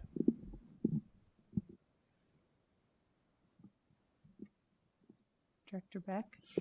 Sorry, one last question. This is, how long is this contract for if we were to sign it? 3 years. 3 years. And I know one of the issues we ran into it with Durham was when we adjusted bell times and schedules and numbers of routes, and we were being asked to pay for routes that we didn't need anymore, right? Like we had to pay a certain amount. Is that something that we've talked about yet, or is that not really something I think we're pretty streamlined now that we have very few, we don't have extra routes right now, but there is some variable still in here because of the 3 school closures that are taking place, right. And student enrollment. After some of these things are done, we can run the routes actually on the software system to make sure where the numbers align. We have a number or a percentage off the routes we propose to them up above and below to allow us a little variance. If we get outside of that variance, we need to renegotiate with Alltown or whomever we choose. Obviously, they can't just give us an unlimited number up or down without us having some thought around that. But we have talked about that number in our proposals and things around that. So I think one of the issues that we had was that we were not aware of the impact of that downsizing at the time. And so we were kind of blindsided by it after the fact. Mm-hmm. So as long as it's something that's been discussed and everyone's on the same page, then that's fine. Let's pray COVID doesn't happen again, so we don't end up in a weird situation like that. But Obviously, they need to retain their drivers as well somehow through funding from somebody too. So there's some stuff to be discussed around that, but there is a general variance up and down where we can go up and down a couple of routes without any major impacts. I mean, our true position, if I can expand, and sorry, I've been talking on a turn to the board, but I mean, we value collaborating. It's tremendous value to us to be able to understand your needs. You know, we ask, like, if, you know, there's going to be some changes, right? If it might wholesale change the way we do business, that impacts us, you know, as long as we work together to address those things, that's really what matters the most, is that we can ultimately, you know, either cover our costs or cover our fixed costs of operation, you know, things like that. And those are, you know, we think is reasonable, you know, and we want to be flexible to be able to address those things as well. I'd like to thank you for the presentation. I think it addressed a lot of issues that we would have concerns about in switching to a new bus system. And I believe this will come up for a vote at the next board meeting. So thank you very much. You're welcome. And if there's any other further questions, certainly funnel them to Josh and we can, you know, work on answering them in between. Thank you. Thank you. Appreciate you sticking around. Our next item on the agenda is the weight room equipment replacement for West, North, and Central High School. Yes, much in the same vein as Ms. Vandemeyde's presentation earlier, this proposal is that we re-equip the weight rooms in the three high schools mentioned here to better serve our student populations. Many studies show that there's a direct connection between physical activity, physical health, and mental health. And the equipment that we have in our current weight rooms is dated. First and foremost, is worn and is needed being replaced. So the three quotes that were given were listed. It should be noted that only one of the bids that came back was bid to specifications. And that was the highest of the three bids that were submitted. The big difference in the three quotes or bids are the gauge of the steel involved. The specifications were for 7-gauge steel. Two of the bids that were returned were for 11-gauge steel. And basically, for every number that goes up, it's a 10% decrease in the sturdiness of the steel. So I had to go to my numbers guy. He told me that that's a 40% decrease in how strong these are. Just a couple other pieces for you to consider here. There are a number of factors that played into the decision to submit this request, which was approved by the ESSER committee and also the Department of Education prior to bringing it here. This puts us on an equal playing field with other districts in the area in terms of equipping our rooms in a safe and uniform manner, so to speak. We're hopeful that this, along with some other pieces, will excite our students about being physically active. This will reinvigorate some of our athletic programs as well. But this really is a curricular piece that could lead to big benefits for our students in many, many different ways. The one other piece, I guess, that I would mention, again, with the gauge of the steel, that the one bid and what we wanted in the specifications should provide longevity for this equipment that will outlast at least our current kindergartners and hopefully way beyond that. So just something to consider. Thank you. Any questions? Director Gosa? Not a question, just a comment that it's about time and I'm glad we're doing this. Director Gordon? No questions. Thank you. Any other board members? Director Poston? John, you said that the equipment that's we currently have is outdated. Is there any value in that we could use it in our junior highs? Yes, there are pieces that we definitely could send there so that we could start our programs earlier and provide opportunities for our students at a younger age. Kevin and I have even talked a little bit about some of the equipment that is in better shape might be sellable as well, which could recoup some of the cost. Director Beck?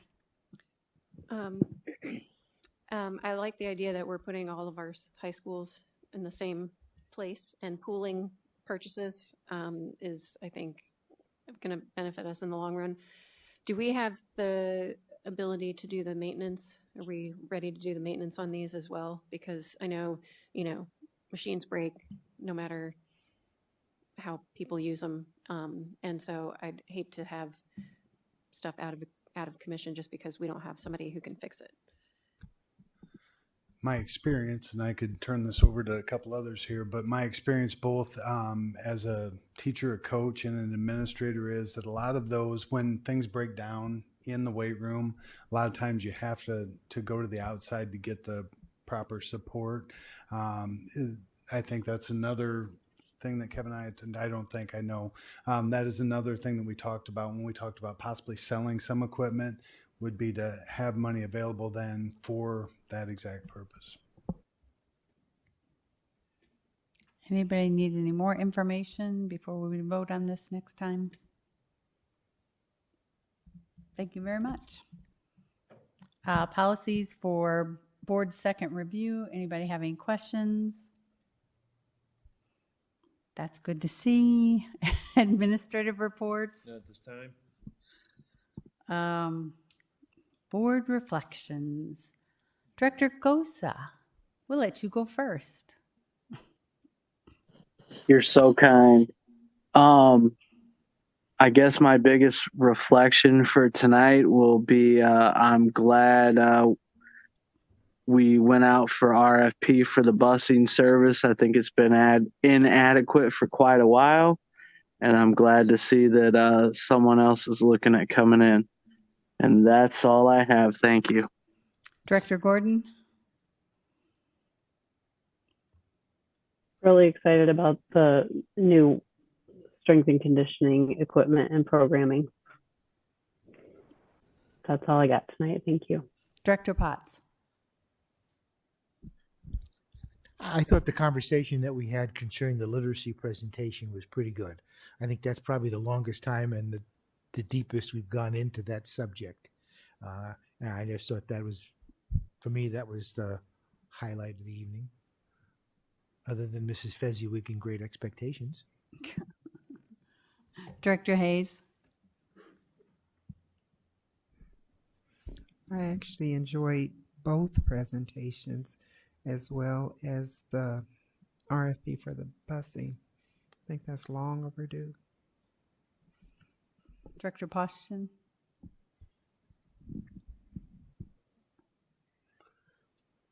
I think there was a number of things tonight that were quite important. We're talking about our curriculum, the RFP for the buses, the weight room equipment. I think is just going to go a long ways to improving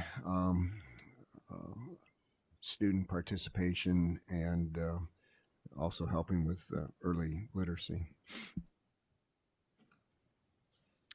Director Beck? Yeah, I thought the highlight was the early literacy presentation, just because it was one of the first times we've really gotten to hear about the junior high and high school as well and dip into that. But I also really appreciated the discussion about the bus contract, because we've all clearly been unhappy with our current service. Superintendent Schneckloff? I believe that the tools that our educators and staff members have are incredibly important, and I think you're starting to see new and exciting tools come forward for them to utilize in their day-to-day operations. I believe that matters. It's not the whole thing, but it matters, and it's very exciting for me to see that stuff start to come around. I think we are really focusing on students, on everything that we've talked about today, whether it's been discussions about buses or literacy, weightlifting equipment, engineering. We are staying focused on students, which is absolutely what we should be doing. And I'm glad I made it through my first time running this meeting. May I have a motion to adjourn? Oh. Oh, anybody have a board request? See, I knew they didn't, so I was all good. Okay. May I have a second? All in favor? Aye. Opposed? Am I supposed to hit this? Adjourned.